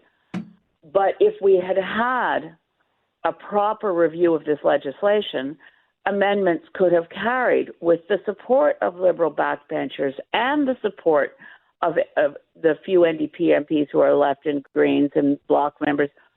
And I even think some Conservatives, if they weren't in their whipped vote situation, could have voted to fix things in the bill that need fixing. I mean, the idea, by the way, Todd, it's like having a time machine. This bill actually says once we put a project on the list, and there's no criteria, we just Cabinet decides and puts a project on the list. Once it's considered a project of national interest, future decision making, before you collect any evidence, the bill says in the future, when this gets to a decision point, the decision will be in the favor of completing the project. I'm speechless. I mean, I'm always grateful. I know I'm talking to a Halifax and Maritime audience. Boy, am I glad I went to Dalhousie Law School and know how to read a bill. Because I think if, like many of my friends in Parliament, I'd never gone to law school, I might just say, oh, I'm hearing from the government their press releases, so I know they have good intentions. But this is a combination of haste makes waste, and the road to hell is paved with good intentions. And I'm not sure which adage is more proven out by this. And by the way, when you do something fast and sloppy like this, you're going to end up in court, and it's not going to help projects get built faster. I was going to ask you that court challenges are inevitable here. I'm assuming you just said it. So absolutely, and we still have to get to the Senate now. Senator Paul Prosper, of course, he's PEI, but Mi'kmaq, he said at a press conference I hosted that he'll be looking at trying to get the bill properly reviewed in the Senate, but the same kind of full court press is going on in the Senate as well to pass it quickly. If there was a single bit of information that suggested to me that any sector in the Canadian economy is immediately protected by passing this bill by June 20th, it could affect my thinking on it. But there's zero evidence for that because there can't be, because it's just one really badly conceived piece of legislation that doesn't immediately protect the economy, nor does it create a framework that does. It creates a framework for ramming projects through without local community consultation, without necessarily having your province on board. And it may be that the only projects Mark Carney comes up with are fantastic, and I love them too. But there's no way to tell from this pig in a poke of Cabinet will decide. sorry, another one thing keeps going through my mind for listeners. This is more like a remake of Charlie and the Chocolate Factory. Who gets the golden ticket in their chocolate bar? Because there's no more just, legalese around it than somebody's going to get the golden ticket. And then their favorite project, who knows, the New Brunswick Premier Susan Holt wants a second nuclear reactor in New Brunswick. I don't think that'll be private sector money. So far, those projects are built with public money. Or somebody says, oh, let's mine uranium in Nova Scotia. We'll love that. And having had the Nova Scotia government just reverse after I was part of that years of work and a provincial inquiry from Judge Robert McLeave, some will remember that. What if they decided it's a net project in the national interest to frack the hell out of Nova Scotia and mine uranium? Once it's on that list, it's a fast moving freight train, and you're not stopping it. So that federal bill would usurp provincial legislation? Yeah. It says it can decide it's a project in the national interest, and it's going to be it says it can change any federal law that's in the way can be ignored, and it will get approvals as it goes down the line. And there's nothing in the bill that says what the Prime Minister and his ministers have been saying, or Dominic LeBlanc's been saying. Nothing's going to go ahead unless we have consensus, and that's being interpreted as all the provinces agree. The word consensus isn't in the bill.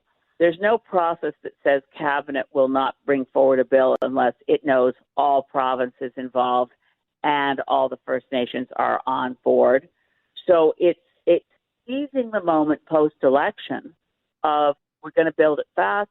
Yes, I want projects in the national interest. I want to see Via Rail with passenger bus lines as spokes off a hub so we can have decent public transit. There's east, west, north, south electricity grid. There's lots of nation-building projects on which everyone, I think, would agree. But this bill it's wide open to the worst possible hypotheticals because there's no required criteria around any project in the national interest. It is 100% the political decision of Mark Carney's cabinet, period. Elizabeth, appreciate it as always. We'll talk again. Thank you, Todd. Have a great day. All right, take care. Elizabeth May, Green Party leader here in Canada. Rhetoric, not evidence, continues to dominate climate debate and policy. We'll talk about that when we come back.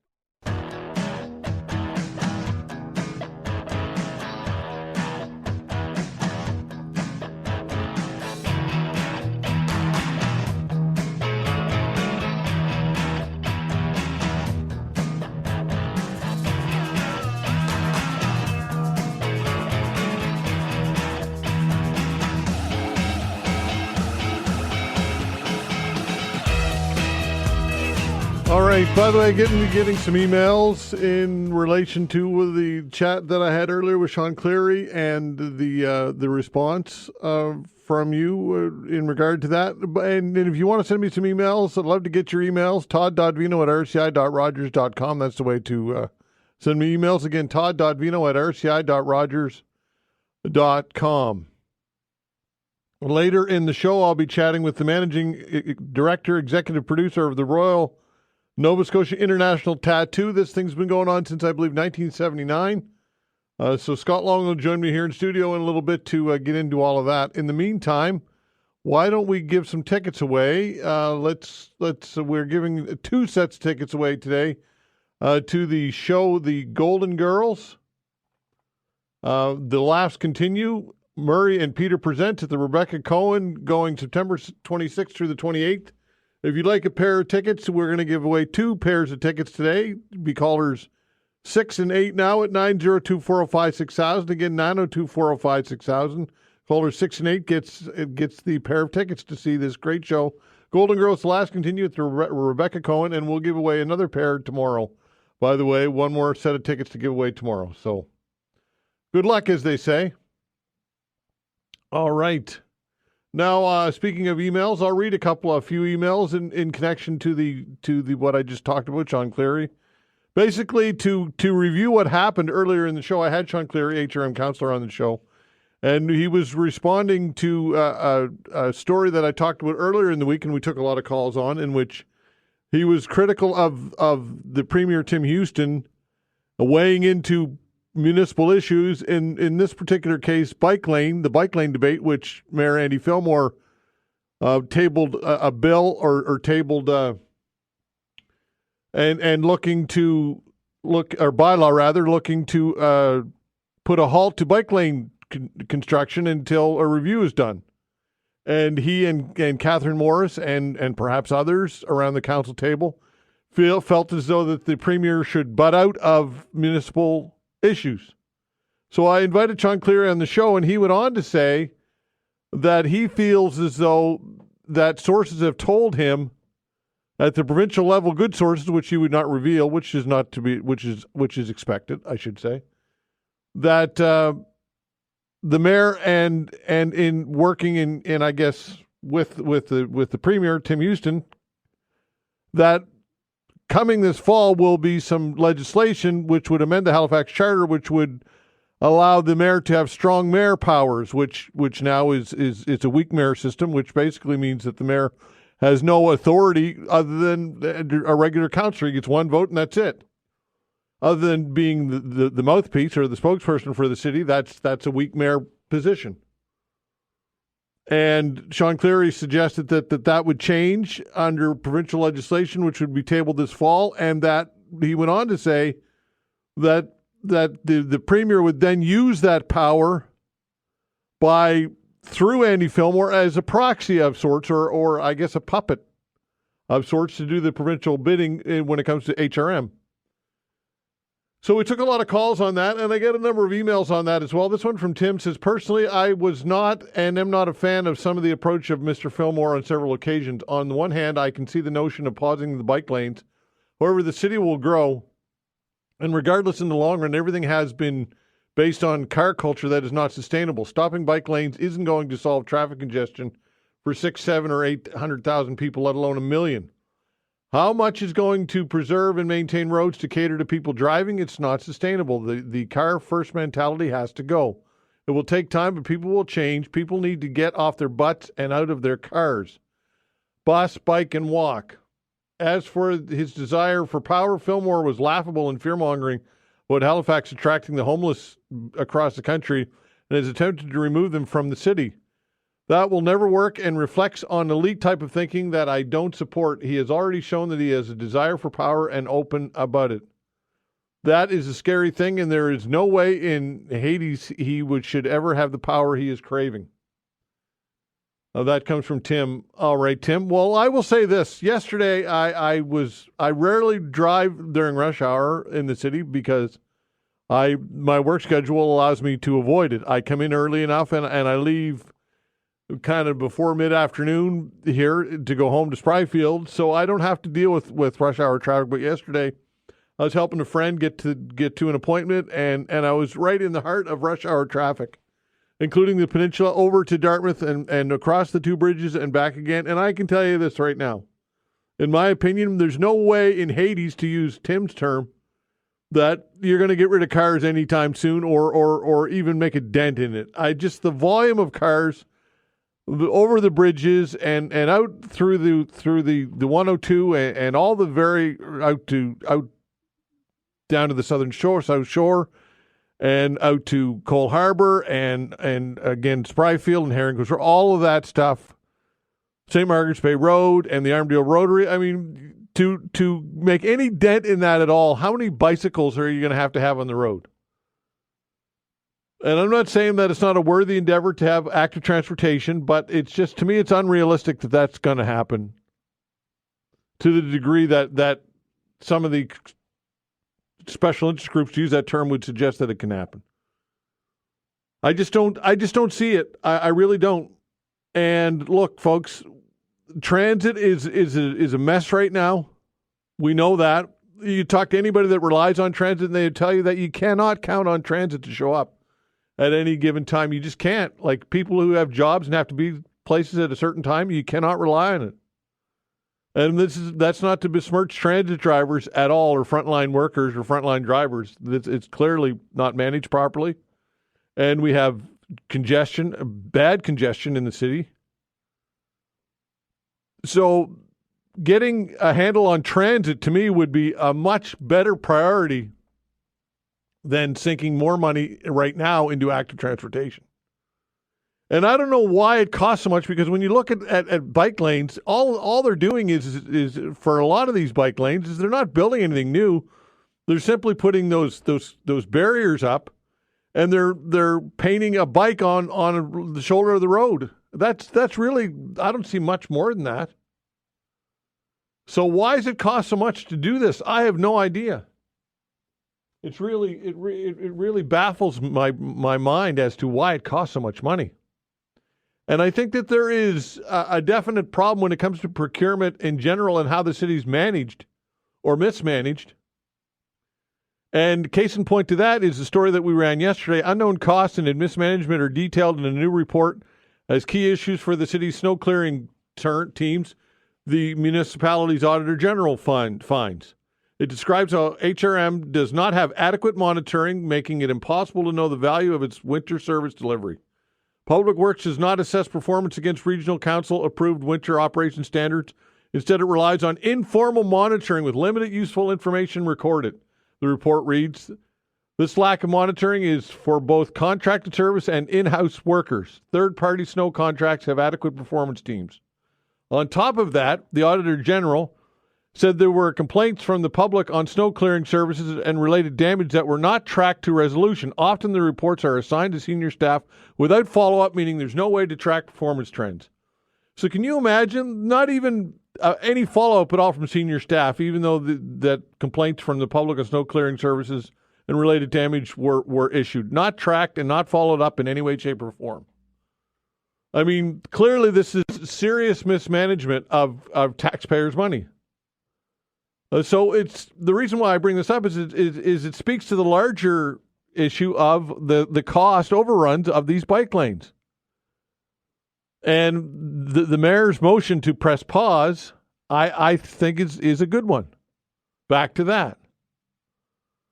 Anyway, nonetheless, I received quite a few emails, and I appreciate the emails. By the way, you can send me emails, todd.veinotte@rci.rogers.com. That's the way to reach us.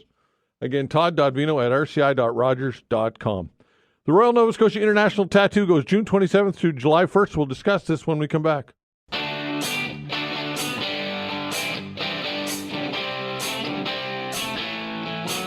All right, a real Nova Scotia tradition. The Royal Nova Scotia International Tattoo goes June 27th through July 1st. Joining us to talk about this is Scott Long, Managing Director, Executive Producer, Royal Nova Scotia International Tattoo, here in studio. Scott, thanks for joining me.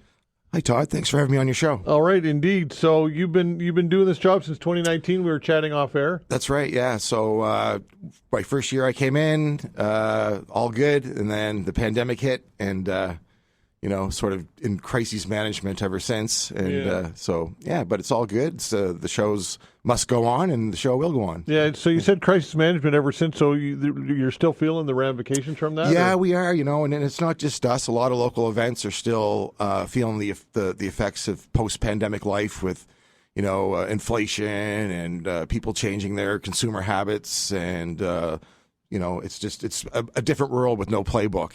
It's kind of been difficult to navigate. So, I think it's never been more important for our local people to come out and support not only the tattoo, but all of our local festivals and events this summer and get out and support it and support local. Yeah, and you mentioned costs have gone up exponentially as well. Yeah, I think our costs are nearing 50% higher now for our production costs to run the show than they were before the pandemic. And so it's been, it's a struggle, but again, we're going to put on a great show, and we can't wait to see everybody. Okay, and all right, well, let's talk about some of the positive aspects of it. This has been around since 1979. Is that correct? It sure has. Yeah. It's been probably the longest running show in the province. Okay, where does tattoo come from? It's a Dutch. It comes from a Dutch word that it's been twisted around, I think, to anglicized. To what it represents is when soldiers would be in garrison towns, they would be in the pubs drinking all day or all evening after they work, and a drummer would walk through the town and play a beat on the drum, and that was a signal for the barkeeps to turn off the taps. That's what it means. Literally means turn off the taps. Yeah. Wow, very interesting. Yeah. Okay, all right. So tell us some of the highlights here, the venue and all that stuff. So yeah, I mean we're in the Scotiabank Centre. We have international cast coming from the Netherlands, Germany, Norway, the United Kingdom, and all across Canada, and of course some great local talent as well. Lots of local talent in the show this year. Singing, dancing, it's a spectacle. That's what we like to call it. That's, if you could boil it down to one word, it's a spectacle. Okay, so it's over 3 or 4 days. So tell us about some of what happens throughout the days. So it's the same show. It's a 5-show run. It's the same show every day. It's June 27th to July 1st. So there's 5 shows. Yeah. There's 2 evening shows, 3 matinees. And it's a spectacle. And you know what's really important, I think, about the tattoo this year is that the tattoo is about a lot about celebrating what it means to be Canadian, right? And we've been doing that since 1979. And now, what's happening in the world today, it's never been more important for Canadians to take pride in who we are. And we've been doing that before it was cool. So, we want to encourage people to come out and really celebrate what it means to be Canadian, because that's the essence of the tattoo is celebrating Canadian pride. So I think it's never been more important to come out and do that. Yeah. Do people come from all around the world to watch this thing? They do, yeah. We have spectators that come from all across the world. Yeah. Is there an equivalent anywhere else in the world? There is, yeah. So in Edinburgh, of course, the original famous one, the Edinburgh Royal Military Tattoo. And we have a sort of a sister event in Norfolk, Virginia, the Virginia International Tattoo, that actually was designed after the Nova Scotia Tattoo. And our team back in the day went down there and helped them develop that product. Okay, all right. So what type of age groups does this appeal to? I suppose right across the board. It's a family show. Yeah, it's a family show. Kids are free, so we're encouraging people with kids to come out. If you have youth 18 and under, you can get a free ticket with any adult or seniors ticket. It's a broad spectrum family show, and it's definitely high quality, world class, affordable family entertainment. How long is each show? 2.5 hours, including intermission. I see. Okay, yeah. All right. And is there like a highlight to the show, or a crescendo, if you will? Well, I think so. I mean, our finale is always the big thing when we get 800 musicians and cast out on the floor at the end of the night. It's that's pretty impressive. It takes 1,000 people to put this show on between the cast and our crew. Wow. So 1,000 people. Wow. Yeah. Is there a star? This headliner, year, I guess. I think for me, my star this year. I mean, they're all. I love them all. Yeah. I feel like a parent here. Yeah. But we have a young Indigenous female singer-songwriter that we're featuring this year, Emma Stevens. From Cape Breton, and I think she's kind of my star this year. So yeah, for sure. Yeah. All right, so is it largely an ensemble or individual acts, or a bit of both? Bit of both. Lots large ensembles, like large military bands with 50 plus members, down to solo performances. We have an aerial silk act this year, so some sort of excitement with of that. So it's just a broad spectrum of family entertainment. Yeah, for sure. And of course, it goes into July 1st. Kind of kicks off. It's kind of the kickoff of summer. It is. That's what the tattoo is. Yeah. And we always have a show on Canada Day. So and we have a parade on Canada Day too, 10 a.m. July 1st. Okay, so who's in the parade? All of the cast. Oh, is that right? Yeah. Wow. Yeah. Okay, so the people participating, a lot of volunteers. I'm sure you'd like to mention all the volunteers. Yeah, there's so many, and people that have been doing it forever, and it's like a family tradition for some of our volunteers. There's people that volunteer with us that they grew up around the show because their parents volunteered. Yeah. So what do you think is the secret sauce behind this? It's so Nova Scotian, right? It really is. It is. It's Nova Scotian culture and military heritage. Halifax is a big military town, always has been, from the days of the Citadel being a garrison town to the days of now being a big Navy town. I think that a lot of people take pride in that, and with all the people that we have that work for the Canadian Armed Forces, that's what the tattoo exists for, to celebrate, commemorate our service members and our veterans. And tickets are pretty affordable, starting at $20, right? They are. The kids are free. They start at $20. I don't think you can get better value for your money in entertainment when it comes to the tattoo. Okay, so how do you work the kids for free in the gate and having enough capacity for paying tickets? We manage that. I mean, we do have a cutoff point at a certain point if that happens. Yeah. It's limited based on availability and demand. Yeah. Okay, and again, just to reiterate how important it is to get people out to support this local event. I mean, it's beyond the fact that it's a maritime tradition, it's a Nova Scotia tradition, but it's the entertainment value is there, and we want to reward all of the people who are putting this on, the volunteers, and support this thing. It's very important, right? Obviously, it is, and again, not just us. Get to Jazz Fest, get to all the local festivals this summer, because we need your support. Yeah, for sure. Okay, so how can people get all the details if they want more details? nstattoo.ca. Simple as that, eh? Yep.